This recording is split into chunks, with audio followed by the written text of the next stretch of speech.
touring cars come to Donington Park off the back of one of the craziest races we've ever seen. 26 drivers, all going at over 100 miles an hour, trading a bit of body paint and doing it all in so much rain, you needed windscreen wipers for your windscreen wipers. Look at that rain, it's tipping down. For once, I'm not going to predict a winner. Really don't envy anyone out on that grid. There's Jones, well, what's going through his mind? The lights are out and we're racing. It's a big gamble and Adam Jones is bogged down and it is the BMW. How can anyone see behind that? Surely there's going to be some contact. Yes, there it is. He's driving by smell. Oh, there's contact there. Oh, dear me. Oh, Darren Turner's off again. We have got the safety car out. The Turkington, what's he going to do? Surely he just wants to get the hammer down and he does. Great slide by Matt Jackson.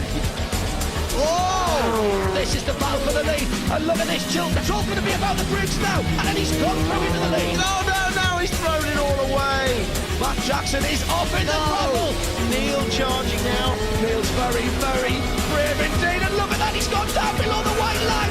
Oh, he's fighting back. Three cars battling for the lead. Target acquired. Matt Neil smells victory. This is for second position. Who's brave through turn number one? Joneses. Turkington was always going to come back. Now Chilton's on the inside. He's going to turn in, there's going to be contact. He might lunge, he's aquaplaning. Turkington drops 1, 2, 3 places. Through comes Matt Neil to take the checkered flag. I was glad to get to the end of that. Well, Matt Neil's victory in the last round of the championship at Rockingham was certainly one to savour. We're ready for more action this afternoon around the famous Donington Park circuit near Derby in the East Midlands for round 7, 8 and 9 of the High-Q MSA British Touring Car Championship. Here's how the driver standings look after the first two meetings. Reigning champion Fabrizio Giovanardi extends his lead over Matt Jackson to 7 points, with Team Halford's Gordon Shedden in third place on 50 points. Matt Neil's close behind on 47, but the Seats of Darren Turner and Jason Plato are struggling to keep up in 5th and 6th place in the team championship. Let's have a look at that. Vauxhall's VX Racing have a 36-point lead over Honda's Team Halfords, who have replaced Seat in second spot, but only by 3 points.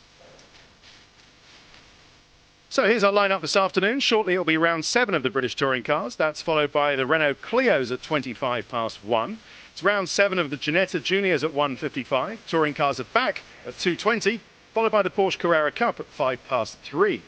Our 6th race of the day is single-seater action from the Formula Renault Championship at around 3:50.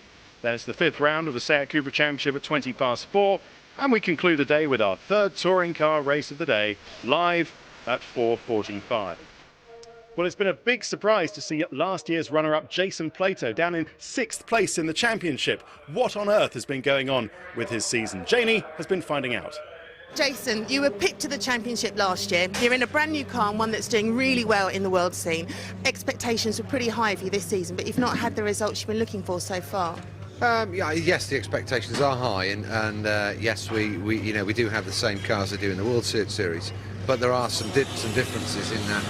We run on a completely different tyre in the UK. Our circuits are different, and also the first 2 events of the WTCC this year have been at altitude, and that's where the turbo car will kind of excel more than normal. The other big difference for us is we've had no time in the car, we've had no pre-season testing, so we haven't found the sweet spot on how to make this car work on the tyres yet, to find out what really makes it tick. And the little tiny things make tremendous difference at this level of motorsport. And at the moment it sounds like you're finding that hard to work out.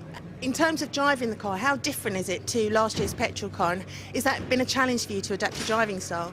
It is very different, and yes, it is a challenge, but a good challenge. It's fun to try and unlock the performance in the car, because we have to change.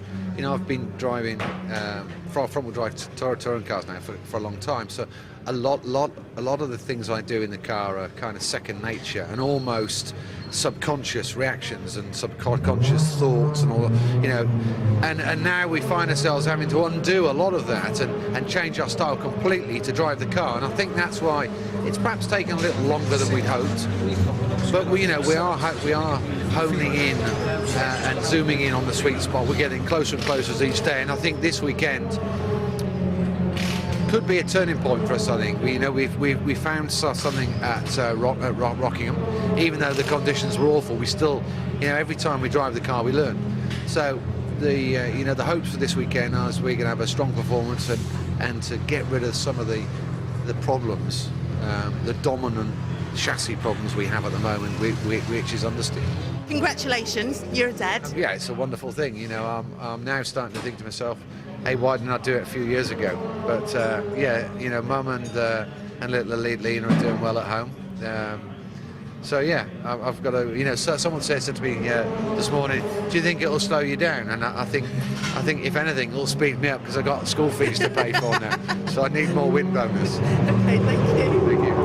Last time the touring cars were here at Donington, Adam Jones had his first ever podium finish. He added to it at Rockingham with a third place a couple of weeks ago, and he's been a consistent independent driver over the last couple of years. Ted spent a day with him early in the week.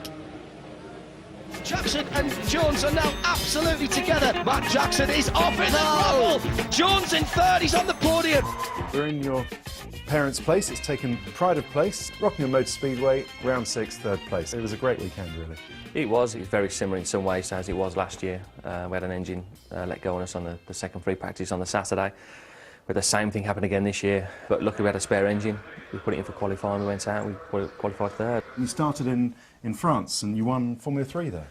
I did, after winning the scholarship at the end of '98, after my karting career. I won an ELF Fast Track Le Filière scholarship, which enabled me to have a funded scholarship with ELF for 12 months in the Formula Renault campus in '99. And then I won the championship and asked me to do Formula 3 the following year, and unfortunately I won that as well. So I had 2 great years, but then unfortunately ELF amalgamated with Fina and Total, and it all sort of stopped there and then, and I had to come back to the UK and try and start all over again. You've been in the BTCC for, what, 2-3 years now? Yeah, in 2006 we had a short spell, just sort of get a feel for it, because I wanted to sort of get into the BTCC, because it's just a championship that was just the height of where it was at the time. You know, this is the championship I wanted to be in, and so we pushed all our efforts into doing that, and then so we had a good season last year with selected races, and this has been my first full season.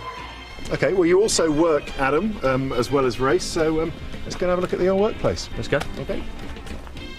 There are a few cars that need a bit of TLC around here. What exactly is your job? My job is on the quality control end of things. So once the car's gone through all its process, through stripping the vehicle down, to repairing, to painting, back to fitting up again, it'll then come down to me, and I have to inspect everything that's been done. And how do you balance that between, you know, having this job that requires a lot of your time and a lot of energy and attention, and then concentrating on your racing as well? It is very difficult, you know, especially after a race weekend. You know, I'm back here at 8:30 on the Monday morning, straight after. Really? You know, even coming back from Knockhill or anywhere. You know, I'm here first thing, but it's a long day. It's a long day trying to keep that in, and keep my fitness up as well. You know, keeping all those things, balancing everything there. You know, it's flat out when you're here. You know, non-stop. So what about the future? Do you see yourself on the automotive side, or do you want to try and break through into a big touring car team? I'd love to break through. Obviously, you know, that's what, you know, your objective is. I'd love to get paid and be that my full-time profession, to do that, because it's something I've dreamt of. You know, it's something I've aimed to do all my career, and I'd like to think I'm not far away from that. But who knows? You know, that's what I'm hoping for. But the racetrack isn't the only place British touring car drivers get their adrenaline rush. Adam was joined by Matt Jackson and Andrew Jordan at Drayton Manor Theme Park to promote the Donington weekend. We're all local drivers, you know, it's our local circuit to us, and it's good to promote the event, really. You know, it is a big event, it is a big spectacle. You do get lots and lots of spectators, so you need to let people know what it's all about and promote everything around it. Adam Jones has qualified down in 13th place for round 7 of British touring cars. Let's take a look around a lap at the national circuit of Donington Park. It's 1.9 miles long, and the track record's held by Ivan Muller in a Vauxhall back in 2005. Tim Harvey guides us round on board with Jason. On board with Jason Plato as he starts his qualifying lap. Through the chicane, a good exit in the spookily quiet diesel turbo Seat. Down to Redgate, some late braking and a late turn in. Hard on the brakes, Jason turns in, clips the curb on the inside, hard on the power. Early change up, and now it's the dauntingly fast crane of curves. Through Hollywood, he'll be flat out here, 120 miles an hour on the apex there. Braking hard for the old hairpin, again, must pick up that curb on the inside. Hard on the power, let the car run out under Starkey's bridge. Car in front, Jason will be hoping he stays out of the way. Now coming up towards the left-hander, braking after the corner, just down one gear in the turbo diesel Leon.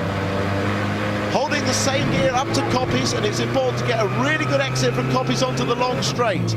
Blind turn in, clip the curb, let the car run out wide, flat on the throttle, working those front tyres really hard, up to 5th and 6th just under the bridge, top speed of 125 miles an hour approaching the braking area, all the way down to 2nd gear initially. Here's where a lap can be won or lost. Over the curb, up to 3rd, across the other curb, and a good exit. An excellent clean lap by Jason Plato. Well, after a very closely fought qualifying session, it was Tom Onslow-Cole who claimed pole in the Vauxhall Vectra, and he was happy enough when he spoke to Janie yesterday. Congratulations, Tom, you got pole. Was that a nice clean lap for you? It was close, definitely close to it. We had enough time to have a little look at the data there while we were waiting, and it was fairly close. Maybe a touch in the chicane, but not a lot more to give there. It was a definite clean lap early on in the session, which was nice. Managed to save a few tyres for the race. And of course, you had to sit there watching Jason Plato put in a fast first sector. Yeah, that was nerve-wracking. You can't even see the TV in the car, so you've just got limited information over the radio. And we saw the sector go fastest, and just kind of hold your breath for a minute, wait for him to come round across the line and see what it was. But luckily enough, it was a bit slower, and here we are on pole. Well done. Thank you very much. Okay, well, they're all forming up and they're ready on the grid right behind me, and we will have the British Touring Car race 1 of the day after the break.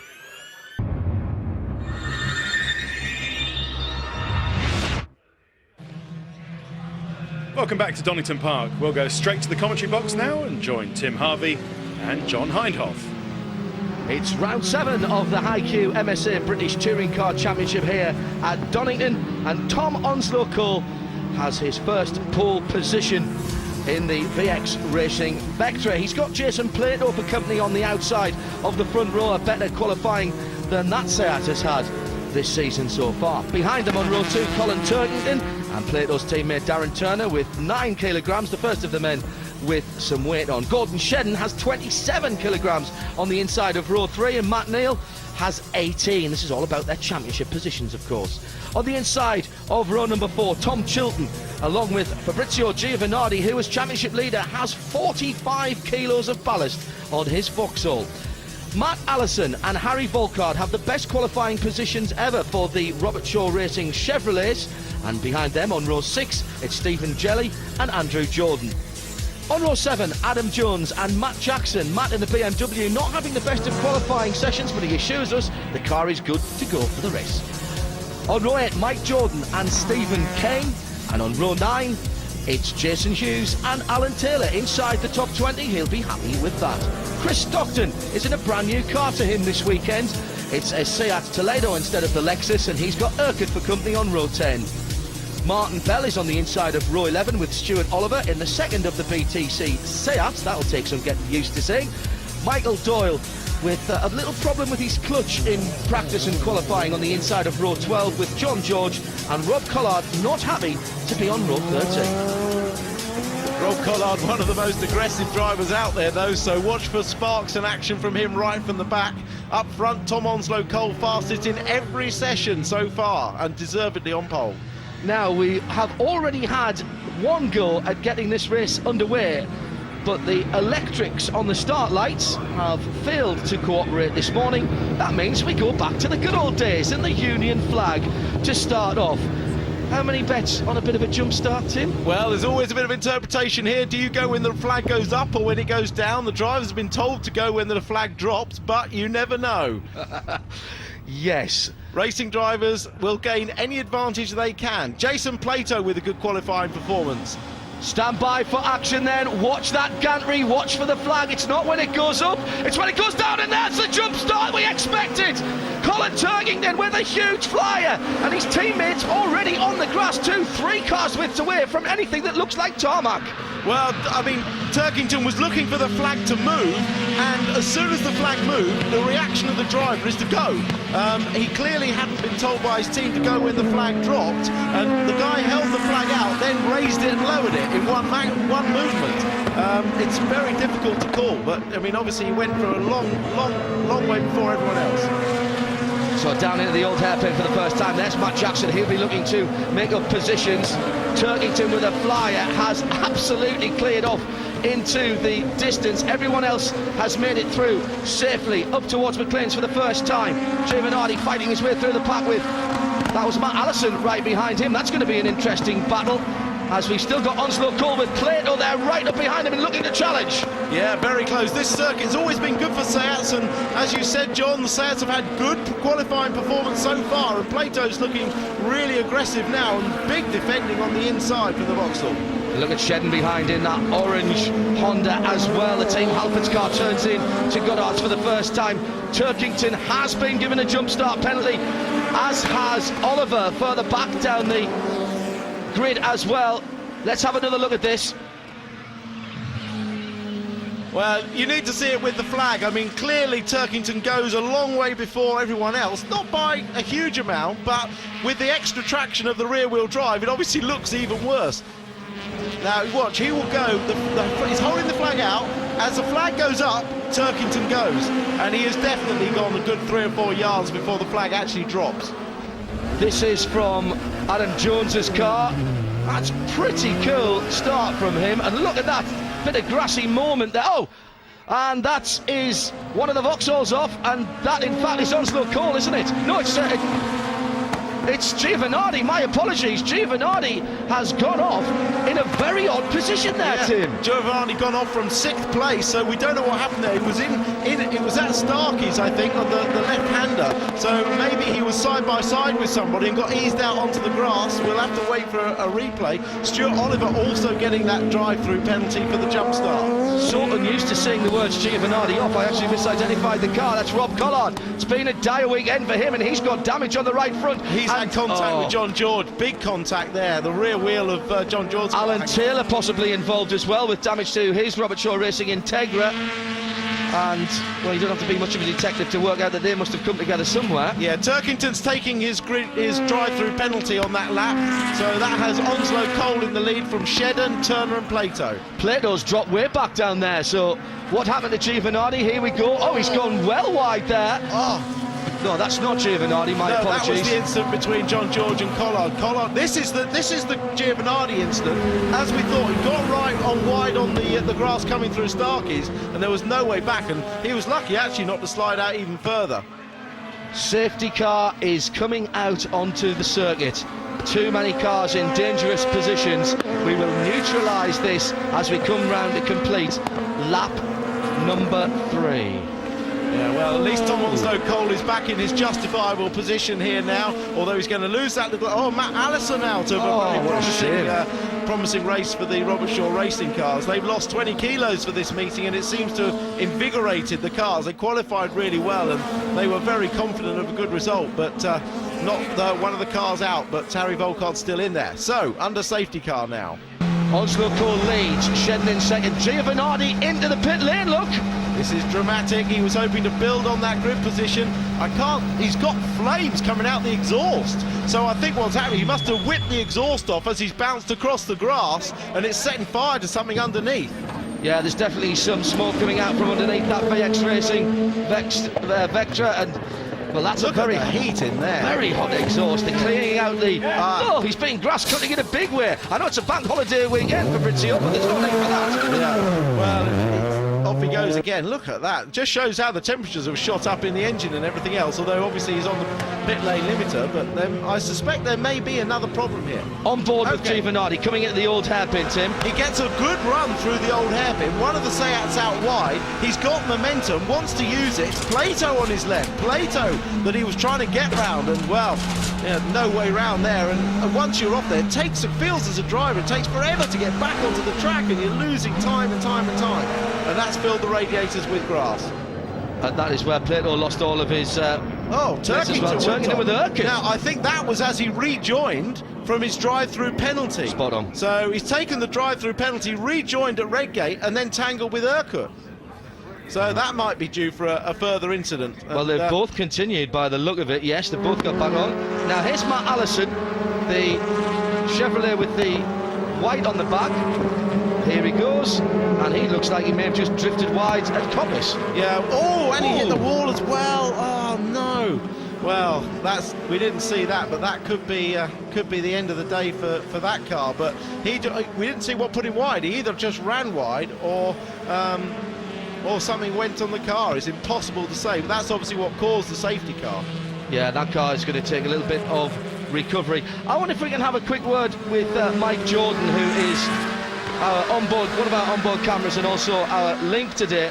Mike Jordan, John Hindhaugh in the commentary box. You receive? Yeah, got you clear, John, yeah, no worries. That was a bit of excitement at the start there. How long since you've done a flag start to a race, Mike? That was a bit of excitement at the start, Mike. How long since you've done a flag start? Stu and Jelly got on the start on the grass running down to Redgate, and I just had to get out the throttle a little bit because it looked like he was going to turn sharp left coming on, then got boxed out a little bit by him and Stockton. So, but no, car feels pretty good. Stockton's just taken Rob Pollard off. They went down the Craners side by side, and as I was reading the names on the back of the car, Stockton, Pollard down the Craners, I backed off, sure enough. But no, everything seems good. I'm just counting Andy's up in 8th place, so he's obviously having a good run. Told him to be very sensible on his first lap, just get into the race.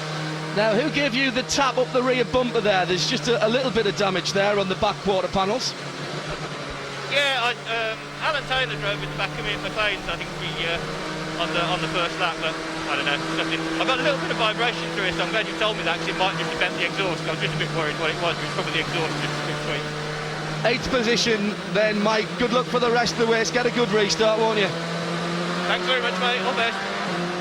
He's a great character, and we were just saying, weren't we, it's great to have characters in the British Touring Car Championship. It is, and a bit of useful data transfer there. He told us about Stockton and Collard getting together, going down the Crater Curves. We didn't see what started that instant. We saw the end of it with John George collecting the back of it, but Mike kindly letting us know what happened.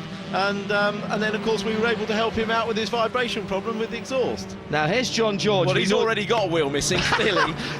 He collected... Whoa! See, I'm not a suspension engineer, but that isn't right. No, you can save a certain amount of a slide with a front-wheel drive car, but not that one. Lights are out on the safety car, be in this time. Field will be gathering up. Tom Onzo Cole will want to get a good run through the chicane and carry on where he left off. He's got Shedden behind him, and then the two sets of Turner and Plato.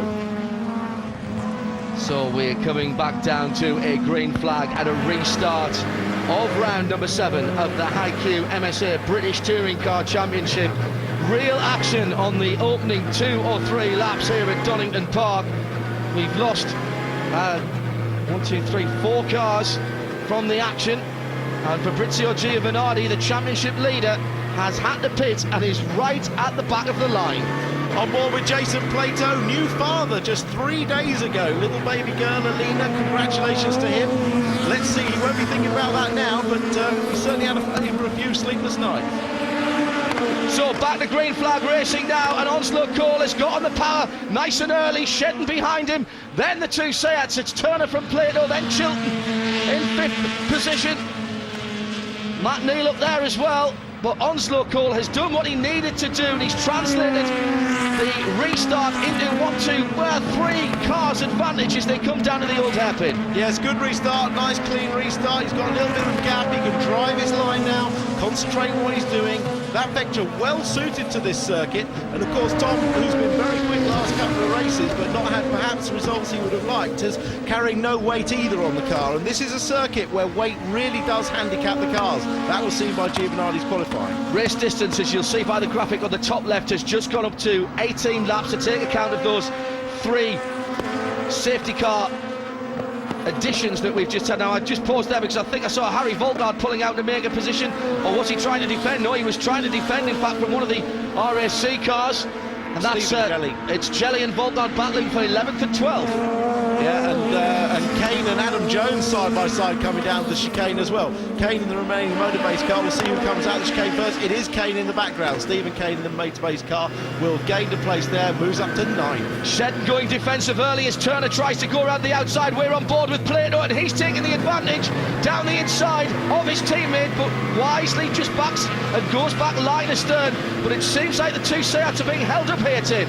Well, yeah, I mean, they got into their stride now. Shedden's defending hard, which is allowing Onslow Cole to get away. The two Seats and teammate Tom John getting close, all running wide there, still getting these rear tyres up to a little bit of temperature maybe. They do set the pressures very low here because there's such a lot of temperature rise in the carcass here that they have to set the pressures low to start with. Mistake. Definitely running wide. Mistake by Shedden there. He's gone wide, and that's allowed Turner to take advantage. He'll go up the hill towards Coppice. This is a very, very tough manoeuvre if he can pull it off, because you can't see the apex on the inside. Absolutely side by side, 3 wide coming out of it. I've never seen that before. Well, this is touring car races. Look at those turbo diesels though. They've got the wick lit as they come off Coppice down the straight. And it's Plato, I think, that's now going in front of this group. No, it is. No, I think Plato and Turner still together as they come out of there. And also, I noticed that Shedden's been passed by both of them. Well, that was a perfect example of that TDI torque. This is from Plato coming through to Coppice. 2 wide sometimes, you see, 3 wide. Very, very unusual. He's dragged the car to the right-hand side and got through. Yeah, it looked like he was going to get the advantage there, but obviously Turner on the other side, there he goes, had the momentum and held on to that position. Now down the Crane of Curves, side by side. That's Kane and Chilton. Stephen Good Kane. move. Oh, Jackson recovering. Jackson recovering, had not the best of qualifying sessions, but he was very confident when we talked to him and the team this morning, and that confidence has been repaid as he fights his way through. Yeah, he's got Chilton, Jordan and then Stephen Kane behind in the other BMW, similarly liveried from the front, but they're really close battle, good battle here. And then Adam Jones. And now remember, that's the petrol-powered Seat here, a great run out at Rockingham, on board with Jordan, and he's had a look down the inside of Harry Volkard's Chevy, and I think he made that stick. Pretty much, because the car's definitely not there on his outside as they exit the corner. And side by side through the chicane. What dramas will that chicane hold for us this year? Remember the year that Turkington jumped. Oh, and it's a Seat slowing. Slowing, and that is Turner. I think it's Turner that's slowing down. Yeah, Plato's in second place. Pulled off to the right-hand side as he went across the start-finish line. Didn't see any kind of contact there. Here we go, side by side again down the Crane of Curves, 120 miles an hour. You can see it coming. Chilton, they're both going off. Chilton and Jackson hitting wheels and getting airborne, and that car is not going any further, Tim. No, I mean, Jackson's car just moved a little bit out. It caught Chilton's left front wheel, and then, wheel-to-wheel contact, and it was end of. Surely we'll see the safety car.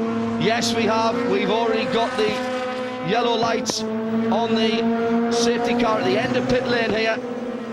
Well, poor old Tom Onslow Cole, he's working so hard to build up a lead in this race, isn't he? And every time he gets a lead, the safety car comes out. And, I mean, interestingly, Jason Plato set the fastest lap on the lap before. So now Jason Plato, who's in second place, is going to gain that little gap up to Onslow Cole. And that's the last thing that Onslow Cole wanted. There's Matt Jackson, very unhappy. Going to have a chat with Chilton. But it's one of those incidents. You go side by side down the Crane of Curves, and that's what can happen. And as soon as Chilton's car made contact, there was no way he could brake and slow down. And of course, the two of them just went straight off the road. So a little from behind, you can see they're trying to battle out for the same bit of road. Jackson just drifting across slightly to the right. That's what I mean. Chilton really didn't have anywhere to go, did he? And if you run side by side, you've got to give each other a lot of room down here. And this is from Adam Jones, who was following behind, and he's actually done a pretty good job to avoid that. Yeah, he has, and poor old Jordan got dragged out into the rough as well. Now, let's have a fair and frank exchange of views, but nothing else, gentlemen. There'll be two sides to that story. Turner's car has just limped into the pits, so we'll have to see what that problem is, but reliability is the last thing that they wanted. They're going to work on it. Of course, it is under the safety car, but they're going to work as if they know what the problem might be, Turbo pipe, something like that. Maybe could if be he's lost something power. more like that, yeah. Now there's Matt Jackson. That's Matt Jackson's back. And I don't think we even need to see his face to realise, oh yes, you see, he is not a happy bunny. And that's how he ended the third race at Rockingham as well. Yeah, and he wasn't happy then. And, you know, I think the increasing sort of expectations on this young man now. It's one thing when you're the underdog and you win, but now he's got increasing expectation on him. And, you know, you can see the pressure there in the guy's face. He's not happy. Turner is not going to get out. The red lights are on because the crocodile's coming through. Jackson and Chilton still not happy, debating it. I think it's one of those things you have to agree to go and look at the video afterwards and walk away from lads. each other. Walk away. Two drivers are never going to agree on the incident. You can see that Matt is just like, oh come on, you ran in the back of me, and Chilton's going, I had no room, mate. Yeah. I was flat out. Yeah, I mean, but from where Matt's perspective in the car, he doesn't realise he hasn't given enough room, and Chilton, you know, felt that he could get. Yeah, it's the old story. Two drivers will never agree, will they? How many drivers have you got? That's how many opinions you'll have. Exactly. But as I said, you know, there's a lot of expectation now on Matt Jackson, and you know he's got to deal with this. But I think this year there are going to be more retirements, and because there are so many competitive cars. In the past, we've seen you know, not so many competitive cars, and therefore the retirements being a problem. But I don't think that'll be the case this year. I think all the drivers will have some retirements. Well, we will do one more lap on the safety car, and we're hearing from pit lane that it was indeed the turbo pipe. It's the sort of thing that you lose power like that, it's an instant loss of power on a turbo car, whether it's a petrol or a diesel. It's the first thing you're going to look at. I'm very impressed with your mechanical knowledge, John. There's probably a job for you waiting for you in the SEAT camp. I've still got oil under my fingernails, Tim, you know. That's Nick Clipson, the engineer. He's, you know, obviously not happy with the preparation because they wanted to get both the cars up the front. Lights still on, so another lap to go. Tricky to move those cars probably because they're well in the gravel down at the old hairpin. Let's have another word with Mike Jordan, because he was amongst the thick of that. Mike Jordan, it's John Hindhaugh again up here in the commentary box. You seem to be in the middle of everything at the moment, Mike. What's happened with those guys ahead of you? I think it looked like whichever Honda went off, was it Gordon? I think he and Matt Jackson were sort of arguing it out at the bottom part of the trainers, and they just got together there. It's funny, the old father thing there, you know, I'm driving down the trainers looking for a gap past Adam Jones and actually watching what Andy's doing, going, get out of that hole, mate, there's going to be trouble. Still can't stop looking after him. Well, I tell you what, you gave us a great view from the onboard there, and actually you did well to stay off. Have you done any damage to your tyres there, Mike, having to go offline? No, he seemed fine. Andy obviously, he had to virtually stop to miss Jackson and the Dynamics car, but hopefully off the restart he can get going past Jason, and it'd be nice to sort of try and make one or two plays. I think we've got a bit more pace than Adam Jones does at the minute actually, but Adam's very good. He defends very well, so that'll be a hard battle. All right, you're still in it, and you've still got a little way to go. There's lights are off on the safety car, so we'll let you go back to work, Mike. Good luck. Thanks, John. All the best, mate. So Mike Jordan preparing for the restart. Look at them weaving left and right, trying to get some kind of heat back into the tyres, and Plato now will be thinking, torque is my friend. He might have power, but I've got torque. Oslo Cole will surely go early, and he has. He's nailed it going into Goddard's. Look how squirrely the back of that car was because the rear tyres weren't warmed up, and Plato is going to have to chase really hard here, with Shedden right in behind. Neil in fourth place, Ken Jelly, Jordan, Hughes and young Andrew Jordan in 10th position, and again another copy boot restart by the Vauxhall driver. Absolutely perfect, really good start. You can see he got the jump on Plato there, which means then he didn't have to defend, and we're looking forward to some more side-by-side action down the Craner curves coming up behind. Now, that looks like to me as though Andrew Jordan's challenged his father. He has done, and he's gone through, and Turkington now having a little nibble around the back of Mike Jordan's car as well. So Andrew Jordan's got a great restart. He has, Gonzo Cole's run wide on that. He's going to lose a position certainly to Plato, and probably also to Shedden. Plato must think it's his birthday at the moment. Got shuffled down to 5th position, all sorts of action ahead of him, and all of a sudden he's been handed the lead, didn't need a second invitation. And look at Shedden, he's having to defend, he's got 2 Vauxhalls behind him. Yeah, he's got Matt Neal on the right-hand side there, dragging his way around the outside. Matt will try and turn in behind Shedden, and Onzo Cole will try and gain back, but no, that's all very tiny. But pity for Onzo Cole, really. He's going to struggle to come back from that, and it's all worked in Plato's favour. Jason Plato's had a super week, hasn't he? Birth of his first daughter. Heads down to Redgate, but the battle's behind him, and Matt Neal with a little bit of a lock up there. Did he touch the back of Shedden's car? I don't think so. No, but his dad might be sending him a bill for the rear bumper, won't he? That one will fly across the office on Monday morning if there's any more damage. Shedden seems to have got his act together there when he got him into second, and he's found a decent pace there. Now here's where Plato took the lead. Yeah, Onzo Cole's just run very wide there, lucky to stay out of the gravel. Of course, Plato can just gifted the position and drive through. And he's got a clear track ahead of him, what every racing driver wants to say. Shedden, oh, what I've cursed him, haven't I? Just saying he got himself into the groove, and he's lost not 1 but 2 places, back down into 4th position, and he's got Stephen Kane right with him as well now. And he looks the man most likely. Oh yes, and there's a bit of a wiggle at the back of Shedden's car. Did he get a little clip from the BMWs? They came out onto exhibition straight there. Yeah, just a little touch, but Shedden's really struggling with oversteer of that car. Every time he turns in, the back end wants to come round on him, and it's just compromising his speed out of the corners, and everyone's queuing up behind him. And behind Stephen Kane there, look at that, that's the RAC car, Colin Turkington, who served the drive-through penalty. No, it's Jelly. Is it Jelly? It yeah, is you're Jelly. absolutely right. But behind them, Turkington has moved up to 10th place in the second RAC car there, coming into a shot. That's Jelly. That is a tremendous run for Turkington after that early drive-through. Of course, he's been helped just a little bit by a couple of safety car periods. Shedden looks like he's fighting the car at the moment. There is Jelly in the RAC car, Stephen Kane ahead of him. Another one of these great BMW battles. Then Adam Jones, then the 2 Jordans, with the younger leading the elder at the moment. And Plato continues, and he's cleared off Tim. He has, and don't forget, Seat haven't scored a victory so far this year. Second place with Darren Turner, the best result they've had so far at Rocky, and this will be fantastic for Plato. As I said, he's a new dad 3 days ago. Wife Sophie had a beautiful baby girl, and this will be a lovely little present for him if he can win this first race. Jason Plato, one of only 2 drivers who've scored in every race this year, the other one being Fabrizio Giovanardi, who's struggling at the moment, down in 11th position, but he's only a couple of tenths away from the back of Turkington, who are fighting their way through the pack at the moment. There he is in the middle of our picture as he turns into Goddard, so he's just made up another position. He's gone past Mike Jordan, Turkington and Giovanardi coming through the pack. Yeah, Turkington 9th and Giovanardi 10th. It was Jordan that dropped back on that lap. I mean, Giovanardi will just be so pleased to get that weight off the car for the second race, and then we'll see how quick he can go. He clearly just doesn't have the pace on the straight. Look at that, he's having to just watch those cars. Oh! Is this?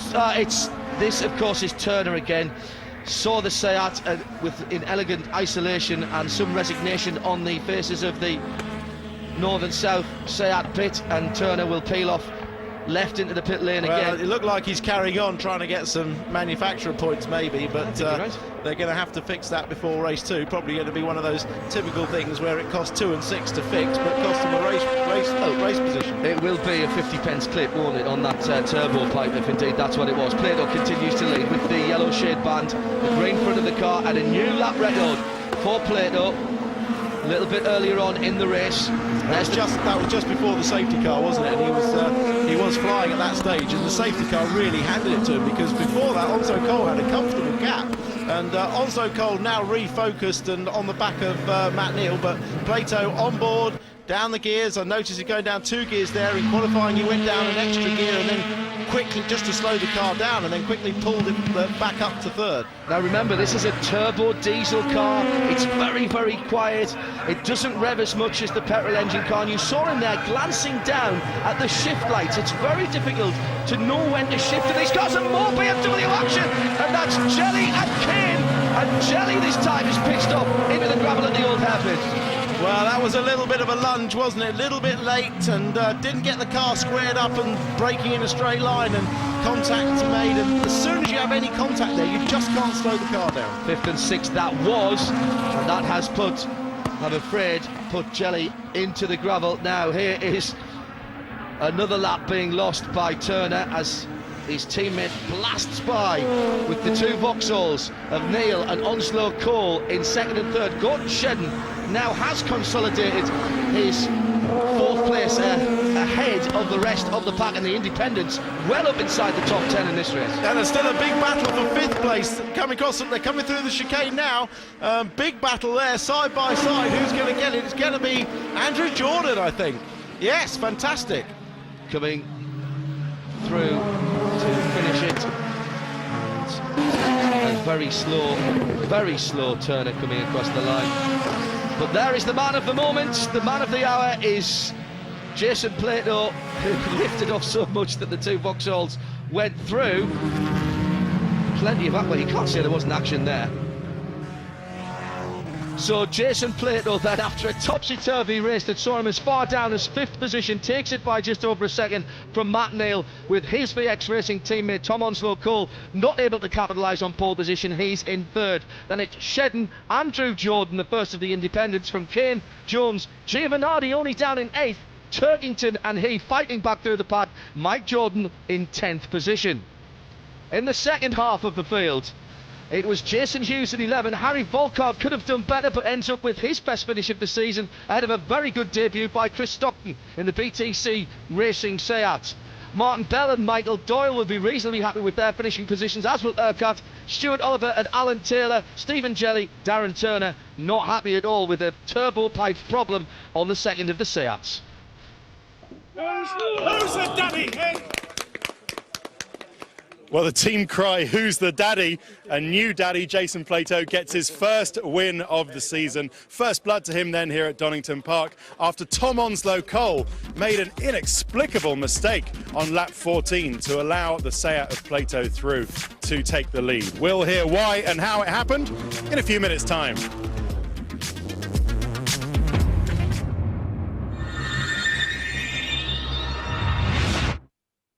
Welcome back to Donington Park. Well, we had everything in that race, from minor mechanical glitches to major contact.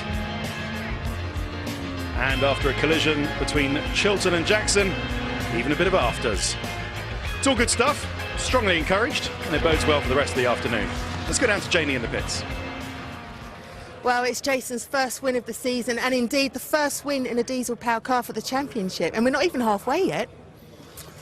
It's a good start for our campaign now. I think, you know, Donington is where we're really going to get going now. You know, it's been a difficult start to the year with the lack of testing we've had, and just learning to what makes the car tick. So we think we found some performance. Well, in fact, we know we have.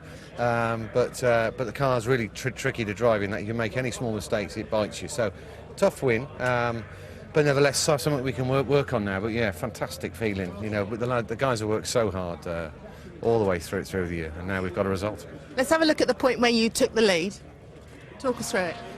Well, Tom made a bit of a mistake, actually. I mean, he was going to be a tough man to catch because he's been very strong, you know, all day yesterday and in the opening part of the race. I mean, he did a brilliant overtaking manoeuvre on me early on in the race when I got past him. So, yeah, surprise mistake, but you've got to take your chances when they come. But fantastic win for me. You know, my amazing wife, Sophie's just had our first child, Alina, at home. So this one was for you guys. OK, thank you very much. Thanks. Well, a podium for you, but I can see the disappointment in your face. Yeah, usually I would have been chuffed to bits with a third, but that was our win, really. That was ours for the taking, and a small mistake of mine, working the tyres maybe a bit too hard behind the safety car, and a small mistake, and it's all gone. But that's the nature of the touring cars. You can't afford these small mistakes, and it's unfortunate, but we've got 2 more races to come back and get that win. Colin, bit of confusion at the start there. What happened? Well, on the first start, the lights failed, so we had an aborted start, and when we come around the next time, the starter decided to use the flag to start the race, and you know, I was primed, ready to go, and as soon as he started waving it, I left the grid. But it's I have to wait until he puts the flag down. As soon as he went up, I went. So unfortunately, no one else went at the same time. It was looking to be good. You know, I think we got up to sort of 5th place, and Tom went wide at Redgate the lap before, and we put a nice move on him down into the old hairpin. No problems at all. The next lap, you know, we went down to the Craners, and unfortunately ended up with both cars in the gravel, which is not nice to see. And obviously it's very frustrating for the championship, and and for the day's racing, really. Well, the action's certainly warming up here at Donington Park. It's actually warming up quite nicely. I might take my anorak off. But I'm joined by our commentator, Tim Harvey. And Tim, I want to talk about the start. Great race, but I want to talk about the start first of all. I mean, it's unusual for the lights to go like that. But that guy, what was he doing with the flag? That was so vague. Well, it was a bit vague because he held the flag out and then raised and lowered it. And although the drivers are told to only go when the flag drops, the driver is primed and ready. And Turkington, you can see here, you can see the flag just in your right-hand side. And as it raises, he twitches, drops the clutch, and he's gone. And clearly it was a jump start. He should have waited till it dropped, but the flag man didn't help him. Yeah, but why doesn't the flag guy just hold it out and then drop it in one movement? You'll have to ask him that question. I would have preferred that he had done it, and of course Turkington, having served his drive-through penalty, then comes out and gets wrapped up with Urquhart's car at Redgate and has to rejoin further down again. Yeah. Will he feel hard done by and very annoyed? I saw him after the race. I think it's, you know, he seemed to have a smile on his face. He got back through the grid and got some points, but it could have been a lot worse. And clearly he felt he had a chance to win the race. But it's the drivers are told to go when the flag drops, not when it raises. But he just twitched too early. Now, what about Jason Plato taking the lead? A howler of a mistake by Tom Onslow Cole.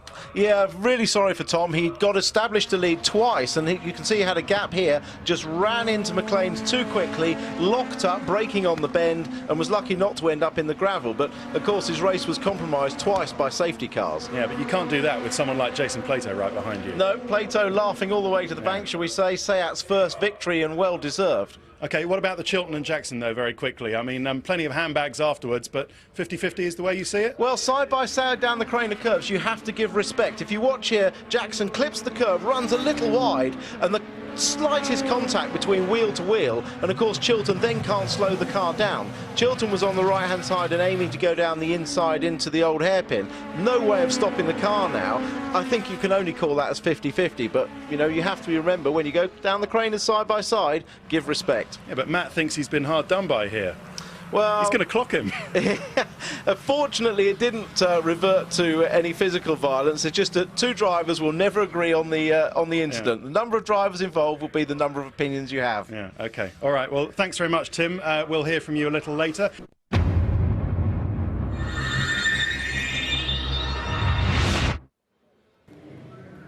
It's the May Bank Holiday meeting of the British Touring Car Championship here at Donington Park, and what do you know? It's raining. Over to our commentators, John Hindhoff and a very appropriately dressed Tim Harvey. Looks very good in that, doesn't he? Ready to race? Yes, ready to race, but first we've got to do some touring cars, so let's get to the grid for round 8 of the HiQ MSA British Touring Car Championship, with Jason Plato starting from pole position, looking for his 40th win in the championship. He's got his nemesis Matt Neal alongside him. It's Onslow, Cole and Shedden on row 2, Jordan and Kane on row 3. Adam Jones has Fabrizio Giovanardi for company on row 4. Turkington and Mike Jordan, we might have a chat with him later on row 5. Hughes and Volcard on 6. Chris Stockton proving the change to the Seat was the right thing to do. He starts from his best ever starting position. Martin Bell with him on row 7. Michael Doyle on row 8 in the Honda with Urquhart alongside him. And then on row 9 it's Stuart Oliver and Alan Taylor. Darren Turner with that nightmare in the first race is on 10 with Stephen Jelly. Tom Chilton and Matt Jackson also had problems in round 7, so they're at the back as well. No Matt Allison, no Rob Collard and no John George. Watch out for Giovanardi, unleashed of the success ballast. He will fly, and Darren Turner from the back. One of the RAC cars coming in the pits. We've got a BMW in the pit lane. The green flag is waving. Came right from the back. I think that was Stephen Jelly who pulled off. We're waiting for the lights. We had drama with the lights. Again. Oh, the lights are broken again. Isn't this remarkable? They've worked on all the support races. We've got a yellow flag out. Oh no, look, Mike Jordan's car door is wide open on the passenger side, or is that the driver's side? The wind must have caught it and opened it up. In fact, that is Andrew's car with the yellow on it, and that door has been caught open, and straight away there's a delayed start, and that is Andrew Jordan on the 3rd row of the grid, one of his better starting positions. We've got people down there, and I think it was literally just a dodgy door opening. Well, somebody didn't shut it properly on the grid, on the dummy grid. That's the only thing I could think of, and they decided it was unsafe to start the race. Well, the car has stalled and he opened the door to draw attention to himself, we're being told from down in the grid. Well, heads up driving. Now there it was Jelly in the RAC BMW in the pit lane, and that does not look good for that team, Tim. It doesn't, and all the while this is happening, the rain is actually falling more and more. It's still not heavy, but it's a steady drizzle, and it's enough to sort of turn the grid, the track, a little darker shade, which means it is settling. And tyres being brought out, and there will be wet tyres just in case. Interestingly enough, I saw the West Surrey Team RAC boys practicing very hard this morning. I've seen the 30-second board, so we're not having a full countdown. We're only 30 seconds away from the parade lap. That's a very smart move by the organisers. We are not going back into full 3 minutes. So we've got a 5-second board now.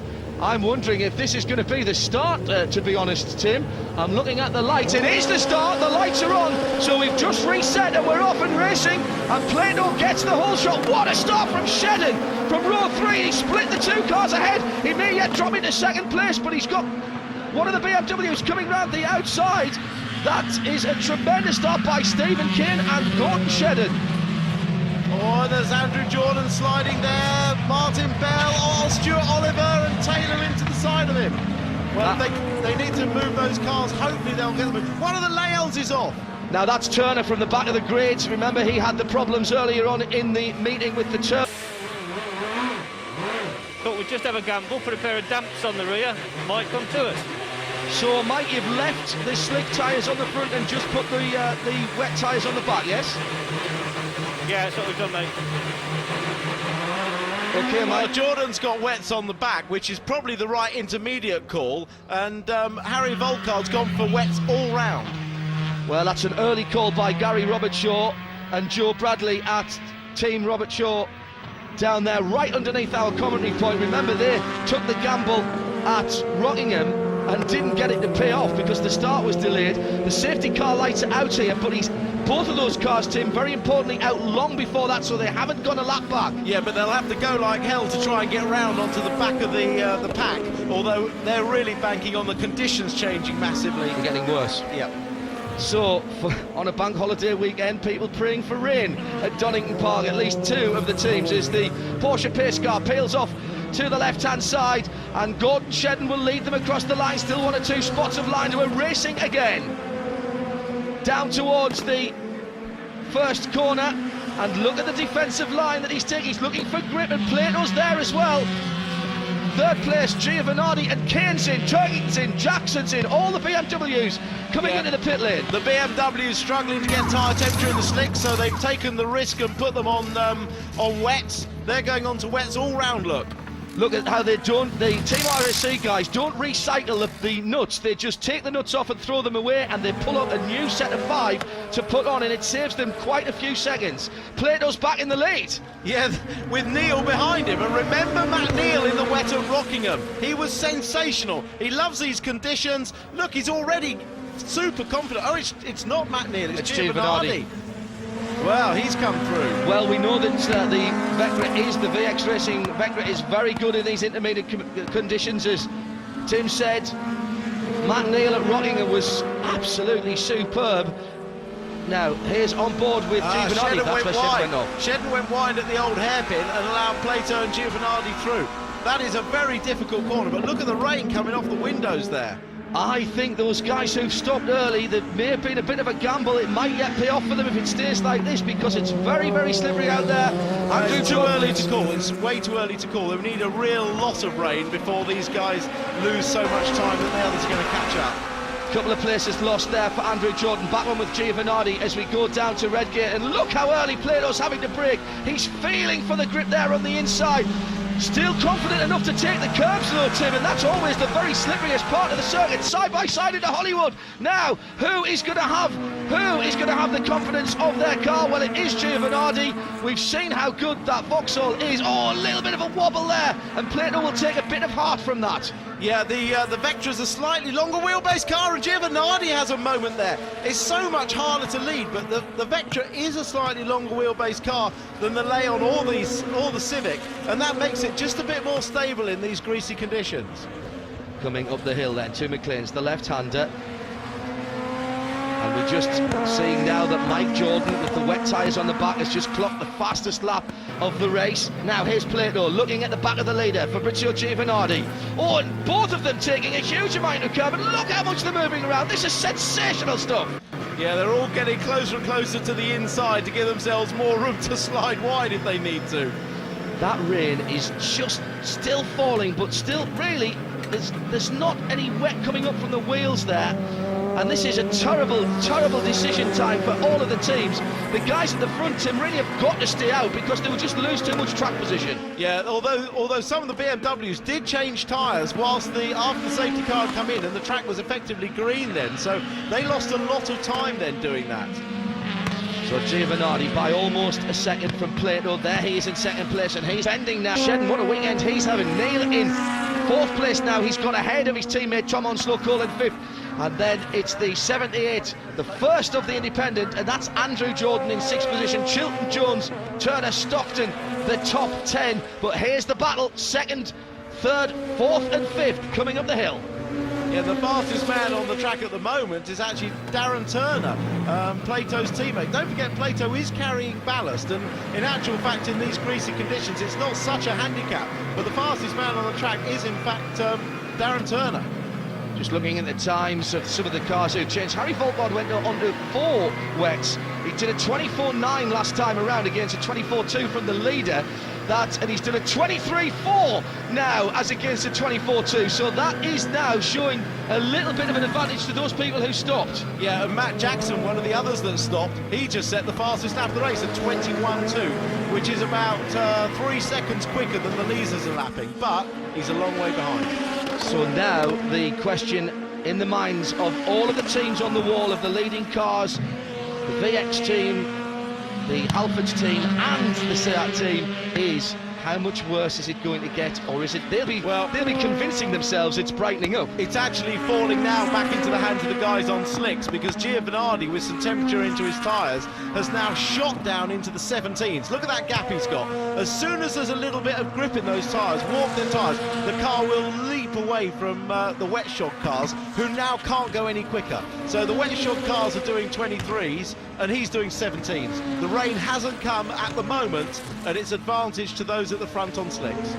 So we may yet see those guys who gambled early, the guys who were midfield and further back, having to make another pit stop. But Plato at the moment will be happy that he's got a little bit of breathing space from Gordon Shedden, who has got his mirrors absolutely full of Matt Neal in the VX Racing Vectra, with Onslow-Cole backing him up. 3 of the VX cars in the top 5. I spoke to Tom Onslow-Cole after that first race, and he just admitted to a little bit of a rookie error, lost his concentration, the braking error up to McLean's, and just ran wide, but he's kicking himself and looking to make amends in this race or the last one. Tom Chilton's just passed, I think has just passed Andrew Turner. Yes, he has. And Turner's gone through as well, but that means that Andrew Jordan now is down to 8th position, but still leads the independent class ahead of a very rapidly improving Adam Jones in the petrol-powered Seat, of course. But the battle is for 3rd position. Gordon Shedden at the moment is defending. He's trying to fix his eyes on the back of Jason Plato's car, but Matt Neal, bobbing about left and right, is just taking his attention at the moment. Very, very difficult to just try and think to yourself, I've got to drive my own racing line here. Yeah, this is what drivers do, but it's part and parcel of racing closely and touring cars and single-make racing, that you have to learn to drive with one eye on the mirror and one eye on the track, and it's not always easy. We do see, look, there's Matt just popping out left again. There's the leader. And we've got back markers for Giovanardi to deal with shortly, and it's going to be Harry Volkard who's struggling now. He's got down to 22s on those wet tyres, but the leader is 6 seconds a lap quicker. Yep, as I said, the rain hasn't come. The slick tyres are up to temperature. They were just saved by the rain stopping and easing off, and now they're okay. But here we go. But Has we got a chance here? Matt Neal's going to be side by side with Shedden is in the family-run team. It's going to be side by side. How much trust will they have? Well, plenty. Look at that. Again, that's how you can get down the Craners side by side. Yeah, and that's people having a bit of respect for each other, giving what we call racing room. Flashing lights from Matt Neal, which seem to be on some... and that is for the Chevy of Harry Volkard, who did have his eye on the mirror. And that means that we've got a new, then third-place driver in the shape of Matt Neal. There he is with the black shade bar. And proof we needed again of Tim's observation from Rockingham that Vectra is supreme in these intermediate conditions. Oh, and that is Urquhart, I think, has gone off. And that is on the far side of the circuit from us. Now, what's happened here? Oh, he's lost it at Hollywood, the top of the Craner curves. Got on the grass. Now, remember, he can't steer, stop, or do very much at all on the grass. Oh, that was a hard hit. Hard hit. Well, yeah, I hope he's okay. He's got out of the car. He's a big, tough bloke. He'll be disappointed for his sponsors, I know, sunshine.co.uk, backing the Arcash racing team of him and Martin Bell, and he may be a bit winded. But, oh, here we go. Another incident top down. I'm surprised there are not yellow flags out here. Shedden having a look and trying to defend his position. Remember, this is Onslow Cole having a look down the inside. They're going to hit each other, they have! And this is going to be very interesting because that Honda is not going to be able to stop. He's going to come straight out. Oh, it's like a stunt movie, but he's got it back. And he's actually going to be able to get it back onto the track. You could see that coming from a long way off, Tim. Well, I mean, I'm amazed that there weren't yellow flags there. I'm not saying they were or they weren't, but it was very close to the incident. They were both having a moment, weren't they, on the left-hand part of it? And obviously the slightest bit of touch, and that's launched Shedden across the inside. Lucky not to collect the Vauxhall as he got down to the bottom, and lucky not to get bedded into the gravel. If you watch, at the left-hander just here, they start to have a little twitch, both of them. It may even be raining a bit more there. They're both twitching. The Vauxhall of Tom Onslow-Cole snaps out of shape and just taps it. That curb on the left there has been the demise of a couple of people this weekend in some of the support races as well. Oh, that is very close indeed. Onslow Cole taking it and losing control. Well, I do wonder if it's raining up there, but we'll have to watch the lap times. Yeah, Giovanardi's now in the 20s. The wipers are going. The rain is coming down, and it's obviously just hit the circuit at the Craner curves. So it's the first time they mention it. This is where it's slippery.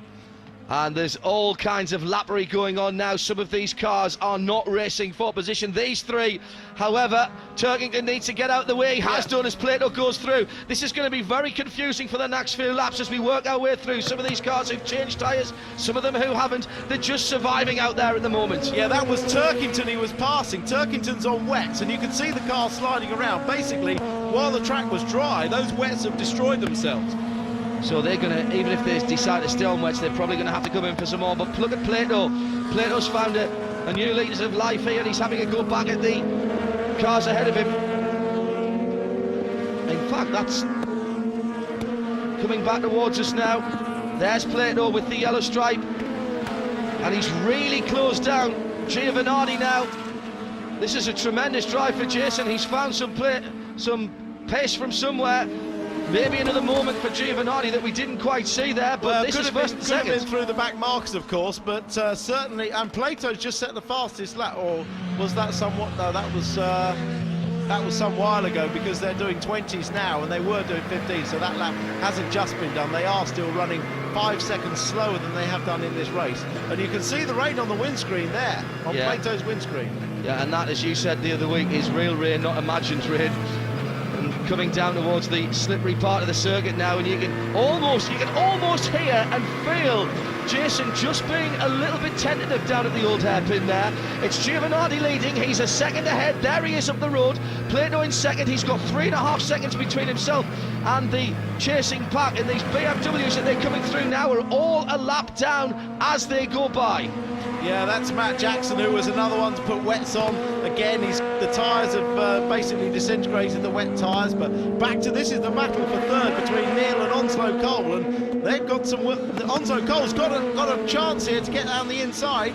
He's desperate to make amends, I think, for that first race error, and taking the scalp of his illustrious team leader Matt Neal will certainly be part of it. And Turner trying to get inside. Oh, Matt Neal squeezing down on Darren Turner, who's caught up those two Vauxhalls. He's had the same encouragement as his teammate further up the field, and Matt Neal defending stoutly here across the line. He's already across to the far right hand side. Now he's going to squeeze back to the left as they come to Redgate, and Darren Turner just looks around. He's taking his time. I think Onslow Cole knew he was a little quicker than Matt there, and he was worried about Turner coming up behind him. Yeah, he timed it to perfection there, didn't he? It's always hard to get past your teammate and get past cleanly, but Tom Onslow Cole got past, and it was the perfect time because Darren Turner's on a charge.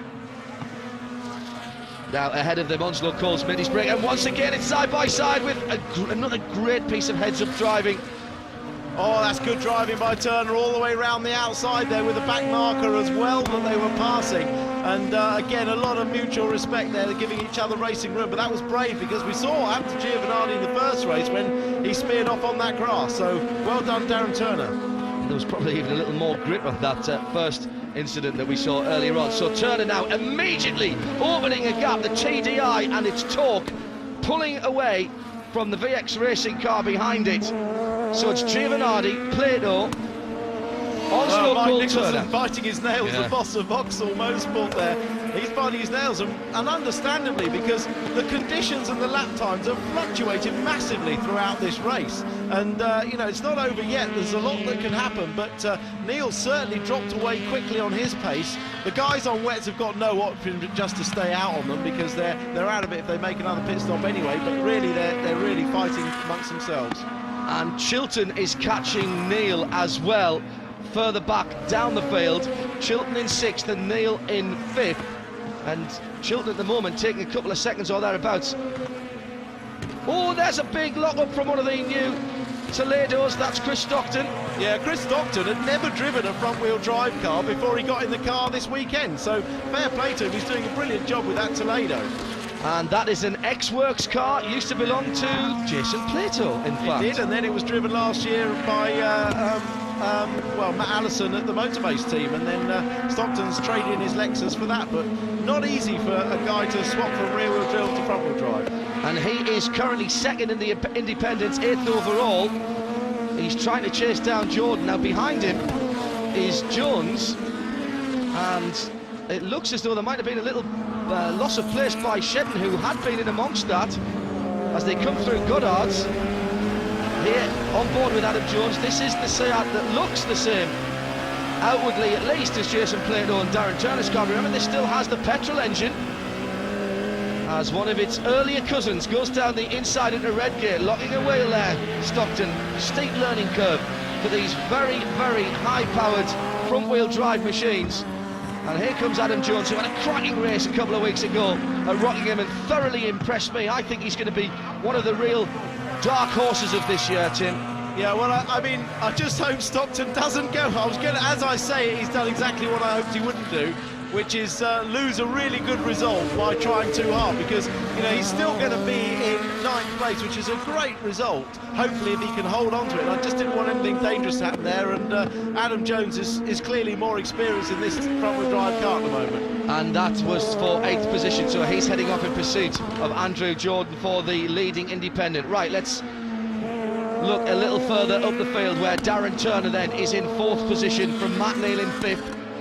In 6th, it's Tom Chilton, and Chilton has indeed closed up to the back of that Vauxhall. We thought he might. We were watching the lap times. The windscreen wiper still going on the Honda as they all turn into the right-hander at Redgate. I'm very impressed with how Chilton's come through the field. Darren Turner was off in the gravel trap at the start of this race, and he's now in 4th place by sticking with it on the slicks, while others sort of hesitated and went on to the wet tyres. He's stuck with it, and he's had good pace. He's now in 4th place. It has been what you can only describe as a topsy-turvy race. Every time I look at the timing and scoring, it's changed. Every time they come across the line, someone has either gained or lost places. It has been a real battle of skill, determination and confidence in your car here. The conditions have been changing almost lap on lap, and now why anybody would have went onto wets earlier on, you just wouldn't believe it, because it's dried up so quickly, and quite clearly, with the leaders down in the 14s, Tim, this is almost a dry racetrack again. Yeah, the track is now quicker than it's been at any time in the race, and Giovanardi set the fastest lap at 14 on that last lap, and will probably go quicker still on this one. So it's clearly a slicks race now, but this battle for fourth is really the one that is capturing our attention. Tom Cole, just you see him there in front, he's pulled away from this group. He timed his overtake perfectly on Matt Neal and pulled away, and he's going really quickly and is on for a podium, hopefully. There's Fabrizio Giovanardi as he comes down the hill into the old hairpin, and he's got the MG ahead of him, which will go a lap back. Plato has just not been able to quite close in. He was doing better earlier on, and now it's Darren Turner. He's teaming off goes Neil, flicks to the right hand side, puts two wheels on the grass, and there's no coming back from that. It's a little tap on the tyres. Matt Neal throwing the car to the outside. He looked down the left first, through the dummy, nipped to the outside, but I think Tim will see that he probably just dropped two wheels on the grass. Yeah, this season's, apart from his win at Rockingham, it really hasn't lived up to expectations so far. They're going into the old hairpin. Matt Neal's on the inside. Chilton cuts to the inside and just catches Matt Neal as he comes back across, I think, is the answer to that. Perfect angle, well done to the guys for showing us that. You couldn't see that from the other way, and my apologies to Matt Neal, because he did just get a very slight, and I'm sure it wasn't an intentional touch, as he cut back in front of Tom Chilton, and that was enough with the car already unsettled from the right-hander at the old hairpin to pitch him off onto the very slippery glass. Now, last lap, Giovanardi just pulling out a little bit of an advantage. 2.2 seconds now, as he's just done the fastest lap of the race on the penultimate lap. Now look at this battle. This is Turner and Chilton. Turner in the Seat, defending now. Oh, he's really going to have his hands full for the last half a lap, because Tom Chilton, buoyed by steaming up to the back of these cars. Matt Neal off, not part of this now. This is the battle for fourth and fifth position. Giovanardi, Plato and Onslow Cole are ahead of this. That's going to be the podium. Who will be fourth place?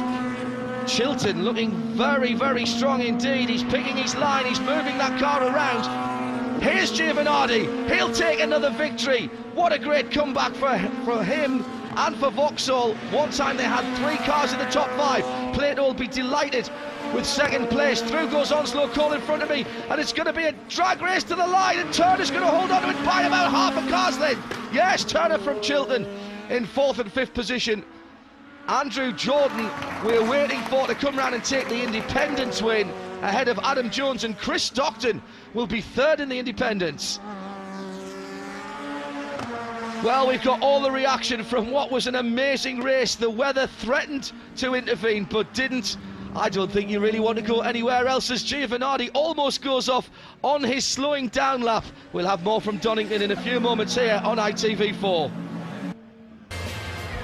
Well, welcome back to Donington Park, and look at this. How's this for getting out of trouble with Tom Onslow Cole and Gordon Shedden getting together, but an absolutely brilliant win in very difficult conditions.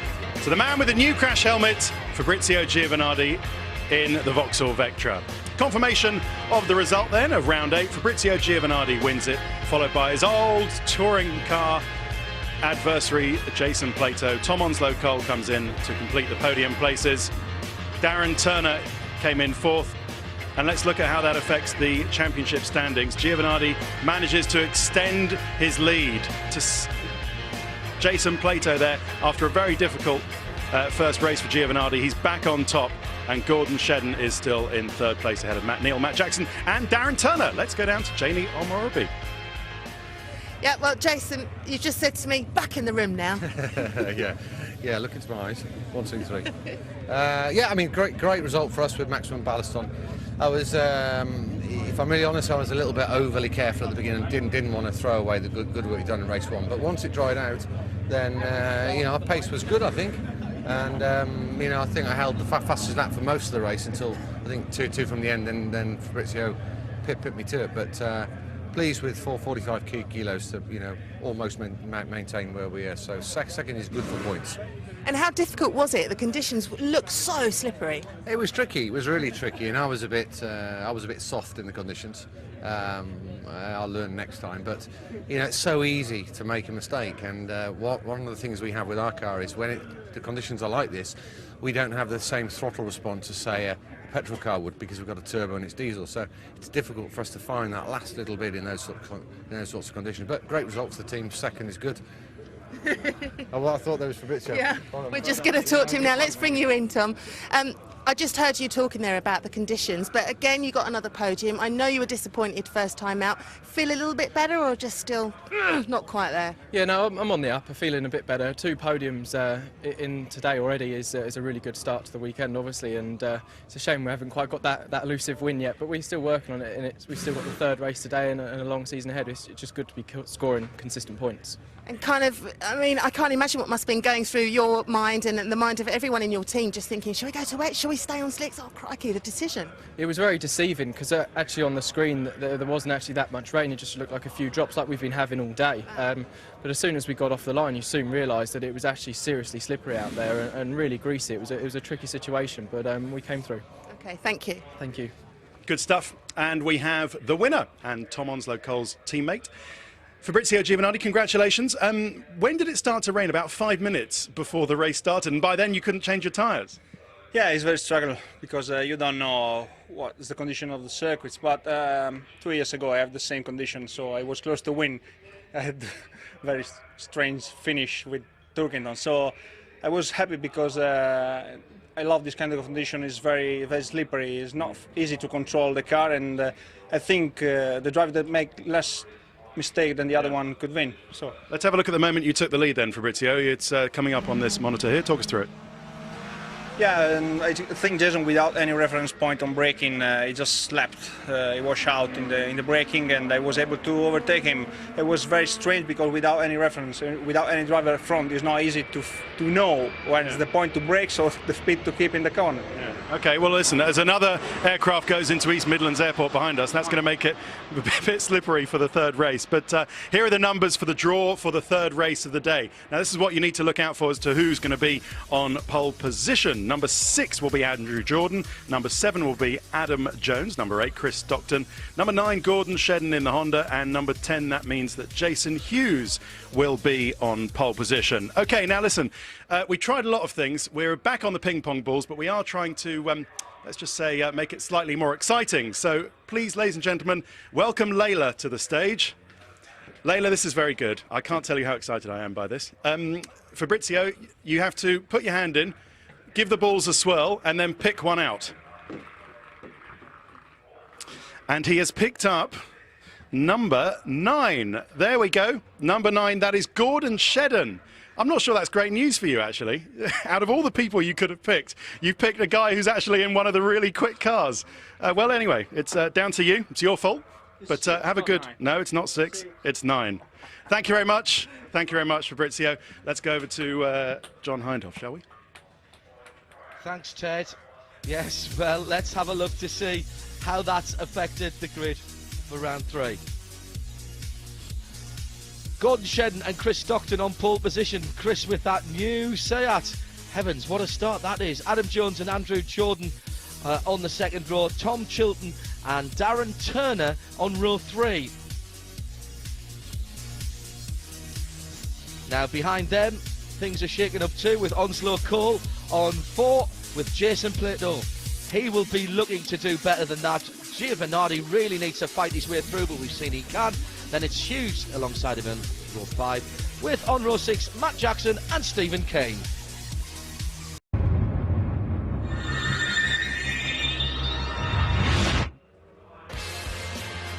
Well, so far here at Donington Park, it's been wins for the old guard. Nice to see Jason Plato back on the top step of the podium, and a win, first win for a Works diesel in the British Touring Car Championship. Then in round 8, they were at it again, Plato and Giovanardi, but this time it was the Vauxhall Vectra that had the better of the very difficult conditions, and Giovanardi won his first race for a very long time, a couple of weekends. Who will be next? Let's find out. Jamie's on the grid.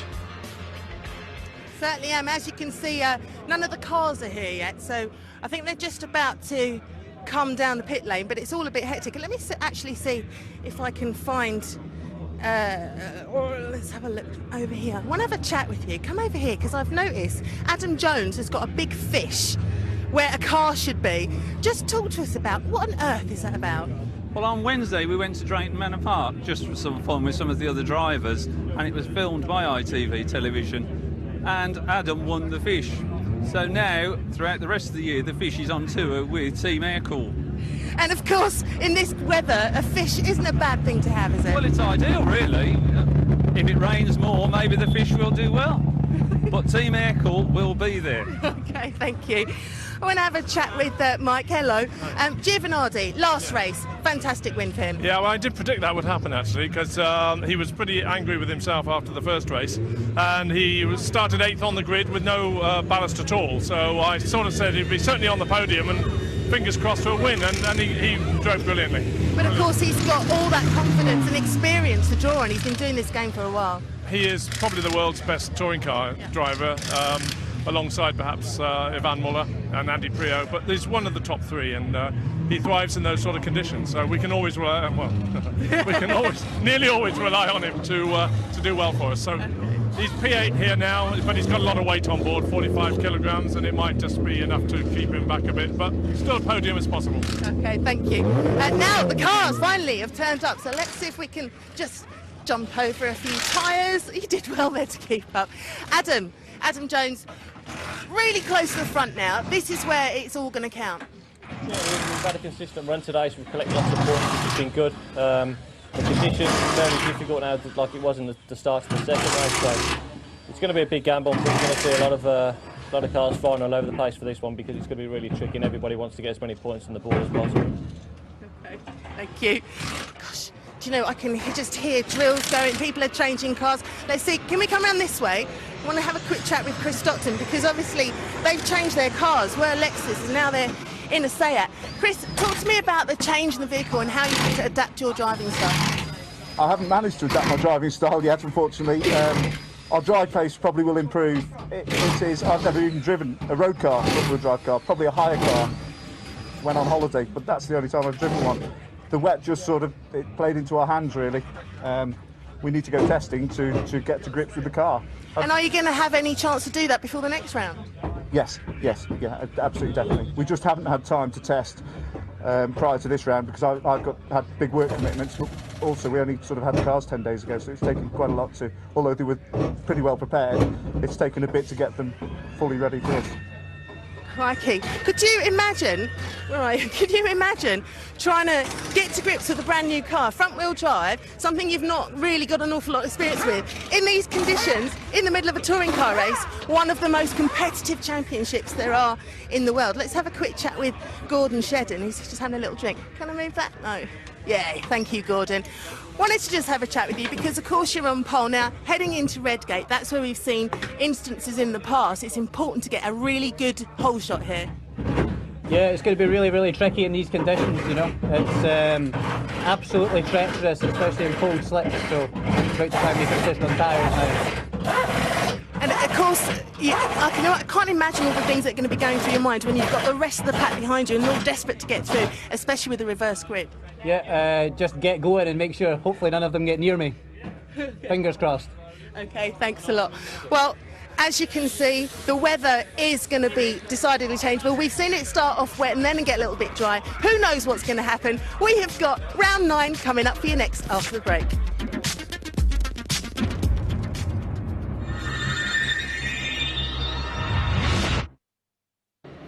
The roll of honour here at Donington Park is long and illustrious. From Ayrton Senna to Jenson Button to Jean Alesi, Martin Brundle and even Tim Harvey. Who will be next? Tim and John, over to you. Thanks, Ted. Actually, you're absolutely right, because on the day that Ayrton Senna won that heroic race in the win, who won the touring car race? Yes, I can't quite understand why I don't get the same recognition for winning in those atrocious conditions, but I enjoyed the day. It was a good race and the only win for the Renault 19. Well, we're bringing it up to date now. There's a little 50-year memory from the touring cars this year, but as round 9 is rolling off, let's have a look at the grid with Gordon Shedden, who's taking a bit of a chance. I think he's put wets on the rear of the Team Halford's Honda. He's got Chris Stockton with him on the front row. Row 2, Adam Jones and Andrew Jordan. Tom Chilton and Darren Turner are on row 3. Tom Onslow-Cole and Jason Plato on row 4. Fabrizio Giovanardi's got a lot to do on row 5. He's got Jason Hughes for company. Matt Jackson on row 6 with Stephen Kane, who's got wets all round on that car. Row 7, Colin Turkington and Harry Volkard in the Chevy. And Matt Neal is all the way back on row number 8 with Mike Jordan. I don't think we're going to see Urquhart. We possibly will see Martin Bell, although he had a little bit of an off as he was coming round. Row 10 should be Michael Doyle and Alan Taylor, but no Alan Taylor. And row 11 should be Oliver and Jelly. We'll keep an eye on those gaps on the grids for you. Some interesting ideas on tyres. Some people changing the Shedden, as you heard off the front, has got wets on the rear, slicks on the front. That would be good to start with. Kane, I believe, Stephen Kane in the BMW is the only one to have gone for full wets. Everyone else, I think, is on slicks. So in the pits has come, that's one of the blue cars, it's Chris Stockton from the front row. He's dived off into the pit lane. Now, is he changing tyres? Is he just having a look? Does he just not want to be on the front row? He has been adapting to front wheel drive. Well, I'm sure he'd love to have been on the front row, so I can only assume it's a tyre change or a problem, because Chris is a racer and he would have been up there. It's Donington Park, the 9th round of the 2008 High Q MSA British Touring Car Championship. Gordon Shedden on his own on front row, with Chris Stockton having taken to the pit lane at the end of the warm-up lap. The lights are out, and it's a fantastic start, of course, by the unchallenged Shedden in the Honda. He'll pull away, look at the battle behind, and that's going to be between Adam Jones and Andrew Jordan. But look at the Seats, here's Darren Turner around the outside, and he might just make it into second position, and Jason Plato's following through. He's going to make up a couple of places as well. Yeah, good start from Shedden. Everybody tippy-toeing round Redgate, and I'm glad to see they've all got round. Oh, a wiggle there from the back end of Jordan's car in third place. That's Andrew, who is up at the front end of the grid. But look at the gap that the Honda has got. The Team Halford's car with Gordon Shedden. He's really got the bit. Oh, he's made a slight mistake. Curse of the commentator. Just went wide. Almost looked like he missed a gear there. Yeah, missed a gear, definitely, because he didn't run off the curbs or anything and just lost momentum. But he's got wets on the rear. Look how much more confident he is turning in on the corner. And as we say that, the Seat slides wide. The car on the charge is in 6th place, I think. That's Stephen Kane. Remember, he's on full wets. That's the BMW going through your picture now with the red shade band in behind Giovanardi and Plato just ahead of him. But the battle is still on at the front. You just see the leader just weaving slightly left and right, maybe trying to get a bit of heat into the tyres as Darren Turner looks to the right-hand side, coming into the braking area. Goddard, he's nowhere near close enough. We've seen some demon braking manoeuvres, and his teammate Plato's having to defend from Stephen Kane, who's hit the back of Jason Plato, but manages to hold on to it, does Plato. And now we've got a challenge further up the field. Yeah, Jordan's run wide, he overcooked his braking area into the brakes there, and he's now under pressure from the Vauxhall on the outside. Can he get round? Onslow-Cole having a look, going to go Buffalo Gals round the outside. No, he can't make it, as he tucks back in and he'll try the cutback, and that it looks like Plato has managed to get the better of Kane behind him and just hold on to that position. He has. Plato just fighting his way through. There he is with the yellow shade band. Another huge slide from Andrew Jordan. 2 laps, exactly the same. Well, consistent, if nothing else. Well, yeah, he's certainly getting the hammer. He said he loves the balance of the car in these greasy conditions, and well, he's certainly using his car control. Don't forget, he's a rallycross champion, so he's got plenty of car control. Not worried about it going sideways, although he's used to having four-wheel drive. Now, there's Chris Stockton's car, should have been on the front row, and that's clearly more than just a choice of tyre issue here, as Harry Volkard's looking round the outside at McLean's, and that's very brave. And we've got someone in behind that. There's a car. I can just see some movement through the barrier there, as that's Darren Turner pulling out a bit of a gap, and a huge gaggle of cars further back down the field. Yeah, where was Shedden though? Where was Shedden? Well, it's behind, and this is Andrew Jordan, who's lost it finally. His car control can't bring that one back. Got onto the slippery curbs, and he's got in behind the hedge. Looks like it's not too badly damaged left side, but we can't see right-hand side. Meantime, across the line, Turner leading. Where has Shedden gone? We've lost Shedden. The leader has not been scored across the line, and we haven't seen him go off. Well, maybe he's the one that is missing, but Shedden was leading last lap. He's not leading now.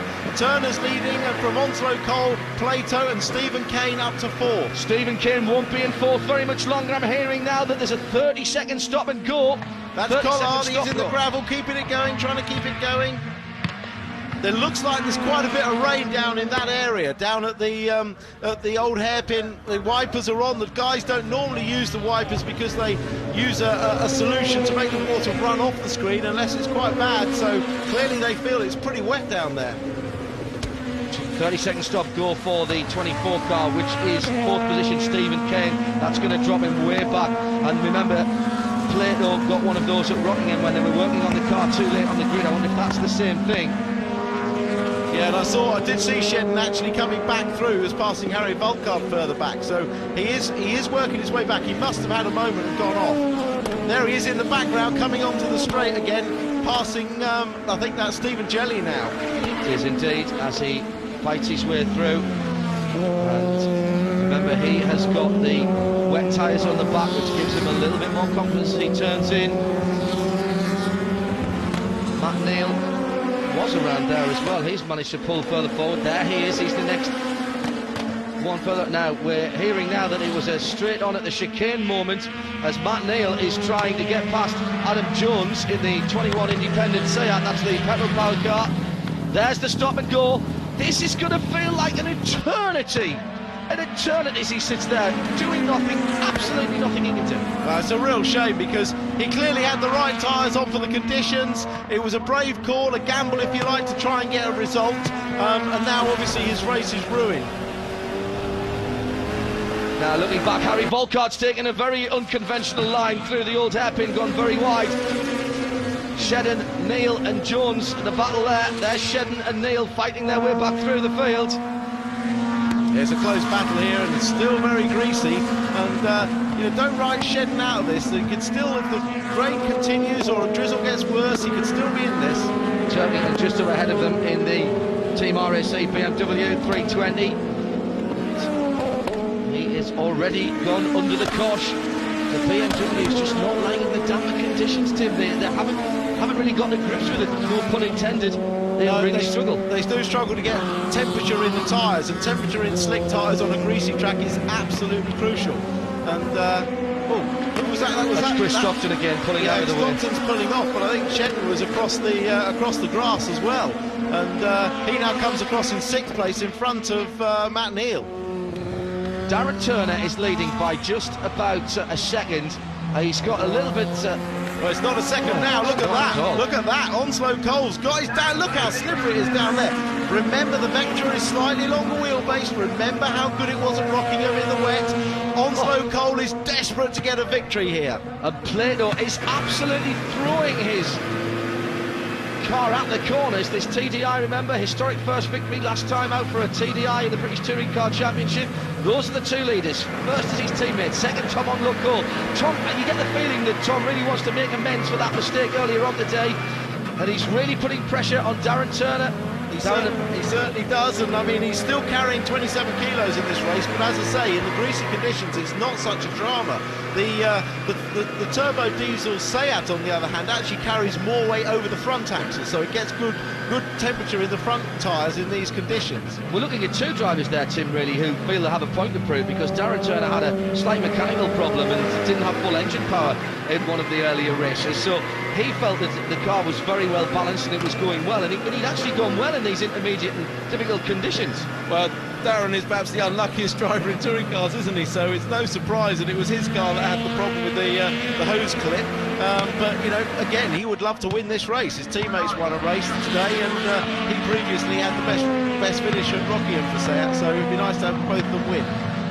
He's confident enough to take the curbs down through the crooners. We've seen people having problems with that earlier on, and look at this, 2 Seats and 2 VX Racing Vectras. Turner, Onslow Cole, Plato and Giovanardi already up in the 4th position after just half a dozen laps, and he's done that without any fuss whatsoever. We've hardly seen him pass anybody. He hasn't traded paint. Yeah. Got to say, Giovanardi's right on form today. And look at the rate that he's catching on Plato. You're on board with him now. typical Giovanardi using all of the curbs and more.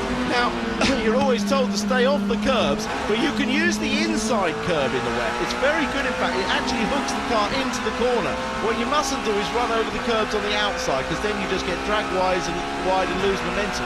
But you will see him using a lot of the inside curbs. In fact, you saw that coming out of Coppice, that Plato was hooking both inside wheels, and there he does it again, almost scraping the wing mirror or the door mirror on that marker bollard there, which is a huge piece of foam to try and discourage touring car drivers from cutting corners, which they really like to do.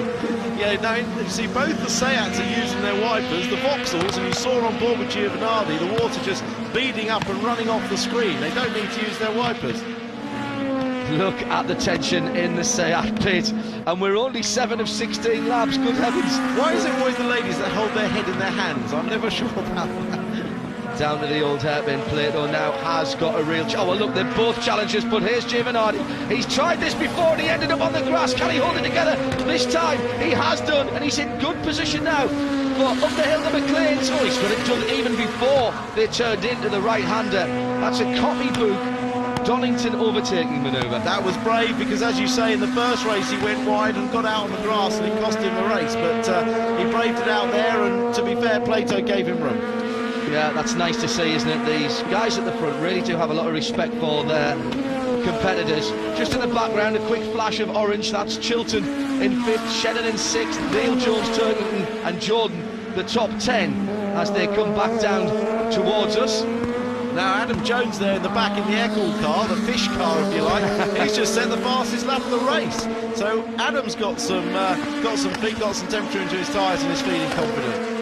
Now Shedden is starting to struggle a little bit now. You can tell that his rear tyres are starting to go off. He's not getting the advantage now. Look, he's a sitting duck almost, because he just hasn't got the grip at the rear now. The circuit's too dry and his wet tyres have gone off. That combination of slicks front, wets rear only usually works for a very limited amount of time. And Adam Jones, our cameraman there, makes up the position as well as he drops down a couple of gears into the old hairpin. Super quick through there, and you really have to be very committed when you turn the car in. One of the really driver exciting corners. The drivers love this circuit because they can really make a difference around Donington Park. Lots of fast and medium fast corners, which is what drivers like, Tim, isn't it? Yeah, very much so. It's a great circuit, this, really good rhythm. I prefer it to the Grand Prix circuit, which is just an extra chicane and hairpin. This flows much better, but as you say, drivers that can get into a rhythm can do really well here. And well, Jones is catching up with Neil in the background there, but at the front, Giovanardi's caught up Onslow Cole. So it's Seat leading the two Vauxhalls from Seat in 4th. There they are, crossing the line to start another lap number 9 now, as Darren Turner has driven so very well and paced himself in this race. A bit unlucky earlier on, but he's kept it all together, and really 15.2 to a 15.5. He's not being caught at the moment by Onslow Cole. The man quickest in the top 3, in fact quickest last lap around of the whole field, was Giovanardi, and I can't imagine that Giovanardi's going to stay behind Onslow Cole very long, Tim. Well, don't forget he is carrying a lot of ballast. Giovanardi's carrying maximum ballast. Onslow Cole has 27 kilos, which is the 3rd maximum. But the circuit is just drying out a little bit, and if that does happen, then perhaps it's advantage back to Onslow Cole, because he's certainly got the pace round here this weekend. If it's greasy, then yes, I'd have to agree with you, Giovanardi could do it. And dare I mention any team orders at this stage of the season from the VX Racing drivers? No, I don't think so. At the end of the day, Giovanardi he's getting good points from this race, and Ian Harrison at VX are very fair, I think, to the drivers at this stage, and I think he'd like to see Onslow Cole win a race as well. Well, Giovanardi, an absolute monster on the brakes there into the chicane. Yeah, loving it. All loving it down there in the VXR pit. As in comes Stephen Kane. He's finally decided that wet tyres weren't the right ones to be. It will take him some time to change with the 5-stud wheels.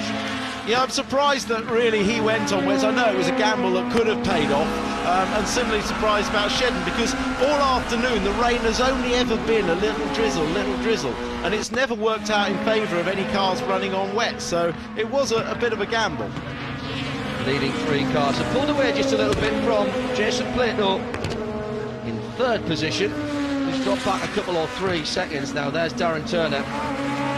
having a little bit of a gap at this point of the circuit last time around. He's now going to be starting to think about these two red, white and black VXR Vectras behind him. Tom Onslow Cole thinks he may be able to make amends for that little mistake at McLean's that really gifted Plato the first victory in the first of the 3 races we've covered for you today on ITV4. Giovanardi is really pushing on though. You can just see by the body language of that car team that he is really pushing on. He's trying to find and wring every ounce of performance out of that car. Well, I think he's hoping that Tom Onslow Cole's going to get on the back of Turner and make life difficult, which is exactly what's happening. And at the moment, at this stage, on lap 11 of 16, he can afford to be a little bit patient, can't he? Yeah, that's a very good point, and he's got a fine racing brain, hasn't he, Fabrizio? Looking at the two guys ahead, and again, it's a great run from the Vauxhall driver, but Darren sees it, and immediately, look, he went across to the far side of the track to stop Onslow Cole doing that manoeuvre that we saw 3 or 4 laps ago, pulled off by Giovanardi on his teammate. Oh, back Marcus now as well. Now this could really play into the hands of the Vauxhall drivers. Always the most difficult place to be when you hit tail enders is at the front of the field. Our superb marshals here who worked very hard again today in nasty weather conditions will be preparing blue flags. Lots of excitement down in the VXR garage, isn't it? They can sense a potential win. Oh no, Giovanardi's running the back of Onslow Cole. Fabulous save by Onslow Cole. Now, I think there was an accident in front of them there because there was one of the BTC Seats that was facing the wrong direction. And look how close now Plato is to these two battling Vauxhalls. These are teammates, remember, and Plato's saying, thanks very much, lads. I'll have a basin full of this, and he's already right up behind Giovanardi going down through Hollywood into the crater curves, side by side. Now, Onslow Cole's got to try and hold out that yellow and green Seat, which he does superbly. I think Onslow Cole may have a problem now, actually. I don't know whether his exhaust has been stuffed or something, but he seems to have lost some straight line power. Now there's a car in front that's just run on, and well, Giovanardi's just slammed into the back of his teammate. That is the cardinal sin in racing, because you don't run into your teammate, and he came from a long way back. It was a little bit slippery there. The rain is changing every lap, but nevertheless, that was certainly Giovanardi making a mistake. And if you look underneath Onslow Cole's car, he's got the damage of the rear bumper hanging off. You're on board with Plato, who's allowed to catch up, and of course Darren Turner's skedaddled off into the lead. 2 seconds in the lead, and look at that damage on the rear end. And there are some slight aerodynamic benefits to be gained by the back end of these cars. They work very hard on what, remember, has to be a standard shell that starts off life as you can pop down to your Vauxhall or your Seat dealer and look at these cars. The aerodynamic accoutrements are very, very important indeed, and look at how the front end of the Vauxhalls have been styled this year, and I'm sure that Onslow Cole will be losing a little bit of performance with that broken rear end. Now there's the leader coming up on the MG, which will be replaced later on in the season with Jason Hughes driving the KWR car. Will become a Honda Integra later, not by some magic flash of course. The body language of Onslow Cole's car is he's not happy. He's not happy, and he's got the place back. Well, that's Giovanardi who's made a little bit of a mistake. You can see that the right front of that number 1 Vauxhall is slightly damaged, and the bonnet is up as Jason Hughes is off to the far side of the track, well out of the way, and Giovanardi slows for a moment but then gets back up to speed. What a weird race we're having. Yeah, but he's also obviously let Plato through as well, so Plato's gonna move up to 3rd place, and really Giovanardi's really upset this race. And look at that right hand side of the bonnet though, Tim, on Giovanardi's car. Yeah, it's not flapping though, it's not actually flapping, it's still got the peg up. Look, Giovanardi comes in wide, gets on the dirty part of the track, and Gus gets dragged wide. And then, of course, he's got dirt on his left-hand side tyres. He turns into here, hasn't got any grip, and it's a sitting duck for Plato. Effectively, he's got mud. He's trying to drive on mud there instead of rubber. And there's Mike Nicholson, and Well, I don't think they were very pleased about that. Well, I don't know if that was a reaction to when Giovanardi ran in the back of Onslow Cole, or whether it was a reaction to him making that mistake there. But that's not been a good corner for VX Racing this weekend. That was where Onslow Cole ran wide earlier. Absolutely right. And he threw away a potential race victory there. And Onslow Cole is very loose. Turner leads by over 3 seconds now. Onslow Cole, there he is in second place. There's the leader. Second is the Red Vauxhall, and Plato now is under pressure again from Giovanardi, and Tom Chilton's not that far away either, and Chilton's been right in the middle and plenty of action today, so hold on to your hats for the last couple of laps. Yeah, Chile would certainly like to get one over on his former VXR team leader from last year. He certainly likes the Civic a lot better, and you're on board there with Giovanardi. Chilton behind, Plato in front. Amazing how the Seat just pulls away on the straight, but look how brave Giovanardi is on the brakes. 2 to go, down through the crane of curves. Watch how the road just drops away, and Plato is just able to ease out slightly. Now where's Chilton in all of this? Because you've got a feeling that you're going to see him popping up. He's just there or thereabouts. Traffic to come as well. So there is Tom Chilton. He'll be just thinking, when do I make my move? How close can I get? As Plato now has again, well, you've got to give Giovanardi his due. He's super quick through McLean's up the hill here. He's right on the tailpipe now of Jason Plato as they head back underneath the Dunlop Bridge and back towards the end of the lap, where next time round there will be just one more to go. Here's Plato looking back. That's how close it is.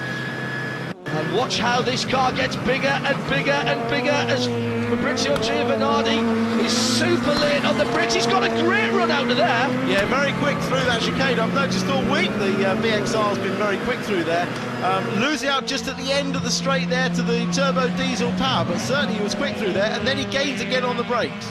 Well, this is a classic battle of cars that have different strengths and weaknesses. There's your leader, that is Darren Turner. Onslow Cole in second. He hasn't given up, you know. He is chasing down Turner. I think probably Darren just has enough unless he gets tidied. Well, on the last lap, Tom Onslow Cole was 1 second quicker than the leader. Now, he may well be backing it off, but he's being brave, yeah. I hope he's got the stopwatch running. Look at Onslow Cole. I mean, I love watching the body language of that car. You can tell when a car is on the limit. Behind, Giovanardi's having to go at Plato. Again, through McLean's, that Vauxhall very quick indeed. He's dived up the inside. Harry Volgard stays to driver's left as Plato's defending. I think that Turner's probably done enough unless he makes a mistake on the last corner. Bit of a light flashing from Onslow Cole. I think Harry still left. Well, now here's Plato. It's going to be another diesel victory at Donington Park, but this time it goes to Darren Turner, making up for his woes early on. Onslow Cole picks up a second place and is on the podium again, as is Jason Plato in third position. Great points for the Seat drivers. Yeah, it's always been a good circuit for the Seat, this has, and certainly they'll be very happy with 2 wins, having not won a race so far this year in 6. And there are the team. Get the shot now. That will be going in the scrapbook. Not such a bad race for the Vauxhalls either, with 3 of their cars in the top 6. Tom Chilton, the interloper for Honda, in 5th position. The 21 Seat of Adam Jones, the first of the independents, in 7th place, and then it was Matt Jackson, Jordan and Shedden for the top 10. Plato, Sunday afternoon drive, Jason, easy as that. With the arm on the roll cage, slackening off the belts. Giovanardi, by contrast, clearly is not happy with 4th position. Well, Giovanardi's a man that's used to going forwards, isn't he? And he doesn't make many mistakes, but certainly he made a couple in that race, and it's been Seat's day, you'd have to say. Plenty of celebration on the pit wall as the cars went through. 1st and 3rd for Seat. 2 wins for the TDI. That's history here in the British Touring Car Championship in its 50th year. Onslow Cole in 2nd for VX Racing, splitting the 2 yellow and green cars. Giovanardi in 4th. He's not happy, is he? Chilton for Halfords in 5th. Then Matt Neal making it 3 Vauxhalls in the top 6. Adam Jones, the best of the independents from Jackson, who hasn't had a great weekend, has he? Mike Jordan in 9th, and Gordon Shedden in 10th position. in 11th position.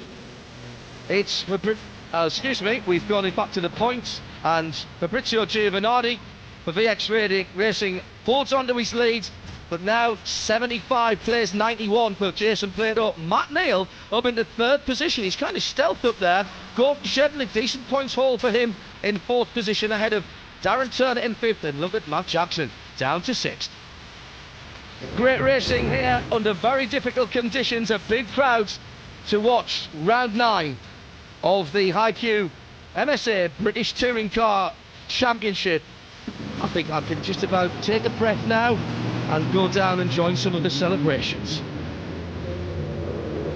Thanks very much, John. Thanks, Tim, as well. Well, as the cars come behind me into Parc Fermé, I'm just waiting to see some of the body language between those two Vauxhall cars of Fabrizio Giovanardi and Tom Onslow-Cole. So keen he was to make amends for that big mistake earlier on. And there, the face of Giovanardi.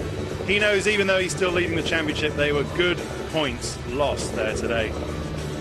But Jason Plato very happy. Not as happy as his teammate Darren Turner, who wins the final race of the day. And we'll hear from Darren. Good boy. We'll hear from Darren and those warring Vauxhall teammates in a few minutes' time. Join us then. Welcome back to Donington Park and a brilliant final race. What a save from Tom Onslow-Cole. Did he brake early? Did Giovanardi just hit him for absolutely no reason whatsoever? We'll find out in a moment. But good old Dazza, Darren Turner, celebrating with his team, and the 2nd race win of the weekend for the Seat Turbo Diesel. Good for them. Right, let's confirm the Drivers' Championship. It's the same at the top with Fabrizio Giovanardi, but Jason Plato is the big mover. He goes up to 2nd position with Matt Neal in 3rd. Darren Turner, thanks to that race win, goes up to 4th equal with Flash himself, Gordon Shedden, all on 62 points. Let's have a quick look at the team standings, shall we? Matt Jackson, of course, the big loser in that one. In the team standings, VX Racing still lead it, 178 points, with Seat Sport behind them and Team Halfords. Fresh from his car is Darren Turner. That's a great result. How difficult was that? Because wet at the beginning, dry at the end. Well, very difficult, but the same for everyone else. I was lucky I had a good start and made my way around the outside into turn 1. And then Gordon, I think 2 or 3 laps later, Gordon made a mistake under braking. So let's take a look at that. We've got that coming up. The Gordon Shedden going straight on at the chicane. What did you see of that? The best seat in the house, really. I mean, basically under braking, just locked it up, and I did exactly the same thing last year, where you're just trying to. It's hard when you're in front because you're just trying to find the level of grip, and just caught Gordon out. But for me, it meant I moved up to 1st, and thankfully able to hold on to that lead to the end of the race. But Giovanardi was very strong towards the end, so I was quite glad to see the checker flag. Yeah, I bet. Did you see in your mirrors any of this nastiness, any of this silliness between the Vauxhall guys? Great fun for us watching. Yeah, I mean, when I went under braking for the chicane, obviously Tom was very close, and then I came out and there's a 2 or 3 second gap, so I presume something had kicked off in the chicane, but I was just glad to have a bit of a respite, really, because they were at that stage they were gaining on me and looking much stronger, so I needed that gap to get to the end of the race. Okay, let's talk about, we heard from Jason at the top of the show talking about why it's been so difficult for Seat. Why has it suddenly come good for you this weekend? Just hard work by the team. The team have done a fantastic job, and obviously we got the turbo diesel quite late, and we had a day's testing prior to the first race.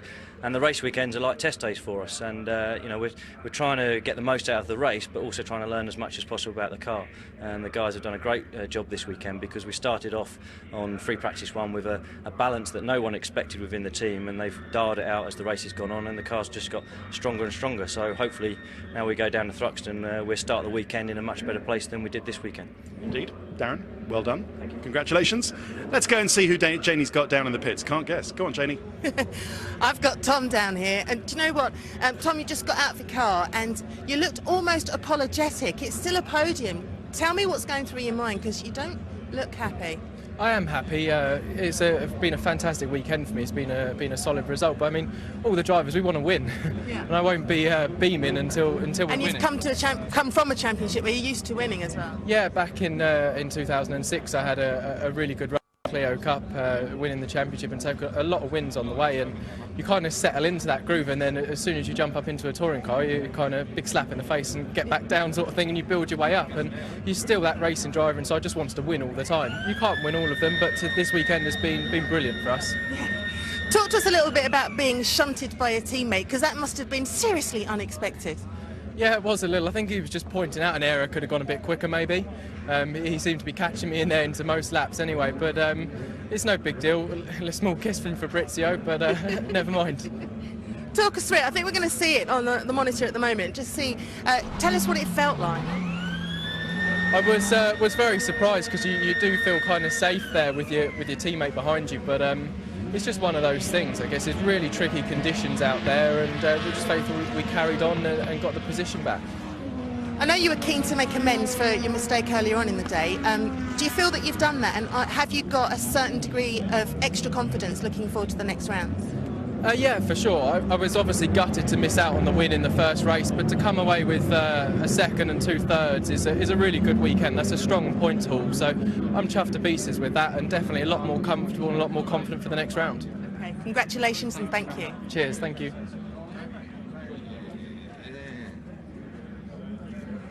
Dave, SEAT team manager, what a weekend for SEAT. It's a fantastic weekend, and I think multiple things to celebrate this weekend. We've had a couple of wins, both for drivers, Jason and Darren, and 2 new dads in the team, which is Jason earlier in the week and myself. So very good weekend. So you're going to be swapping information about nappies and baby food, and We've already started that.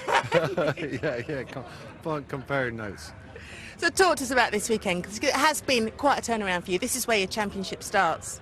Absolutely, this is the start of it. The 2 previous events were kind of testing for us, because we didn't know pre-season testing, but now we know where the sweet spot is. We've still got quite a lot of work to do and a lot of time to find, but that's just fine-tuning, making it easier to drive and more consistent. But I think the raw pace is there, and that's for the hard work and the expertise of everyone in the team. They've worked night and day to get this far, and now we're there. It's going to be an interesting end to the year, I tell you. When you say interesting, it was interesting to watch you during that race as well. It's difficult to say body language when you're surrounded by metal in the car, but the way you were driving changed so much. You had to be really defensive to make sure you retained your spot. Yeah, towards the end I needed to be defensive. We made another gamble, actually. We keep gambling all the time, but we thought it was going to rain for that last race, so we put a wet setup on. So I had a car which didn't have the grip at the front, which I did in the previous races, then I was a little bit vulnerable. And one of our weak areas at the moment is we're not very strong on the brakes, so we lost a good bit, and we're still a bit vulnerable, so I had to drive a wee bit defensive, but so sometimes you've got to do that. Thank you. Good luck with the babies, lads. Back to the studio. Thanks. Oh, beautiful thing with the babies. Fabrizio Giovanardi has gone off without wanting to be interviewed. Is he embarrassed? I should think he's embarrassed. I mean, he's not used to making mistakes. He's the most experienced guy out there. He clearly made a couple of mistakes today in that 3rd race. He struggled with the weight in the 1st race, and he's ended up, although he's leading the championship, he's ended up with his nemesis, Plato, taking the most points from the day. So what happened when he hit Onslow Cole? Did Onslow Cole brake too soon, or did No, Giovanardi he just make missed. a mistake? If you watch the difference between Turner in front and Onslow Cole, they're both at the braking at the same rate. But look at Giovanardi's rate of closure. He's literally just misjudged it in slightly slippery conditions, to be fair, but he's misjudged it. Giovanardi is brilliant on the brakes, as we see there. So he always tries to maximise the advantage on his braking. And at that time when he ran into his teammate, it was just a mistake, but clearly one that he's feeling sick about. But fortunately for Onslow Cole, he gets back to the front. Yeah, I'm sure we can actually catch up with Giovanardi a bit later. You can watch that interview in our highlights programme throughout the week. He will talk to us. But I mean, he's lucky to be still coming out with the championship lead. Well, Plato's close on him. It's no surprise to me to see Giovanardi, Plato, Matt Neal, the 3 most experienced drivers out there, now filling the top 3 positions after 9 races. Today was a day about experience. It was also a good day and a good track for SEAT, and they maximised it. A 1st, a 2nd and a 3rd for new dad Plato, and Turner gets a win as well. Okay, good stuff, Tim. Thank you very much. Well, our next touring cars is from Thruxton, and that's in 2 weeks' time. We will be there. Our regular time slot in Thruxton, 12:30 ITV4. We'll all be there. But your next motorsport is from Istanbul. That's the Turkish Grand Prix. Join Steve Ryder, Louise, Mark Blundell, Martin Brundle, and of course me from Istanbul. And that's qualifying live and the race live on ITV1. But here it's been like old days in the British Touring Car Championship with wins from Plato and Giovinazzi. But what a piece of history we've made. Diesels winning in the BTCC and not even a puff of black exhaust smoke in sight. Thanks for watching. We'll see you next time. Bye.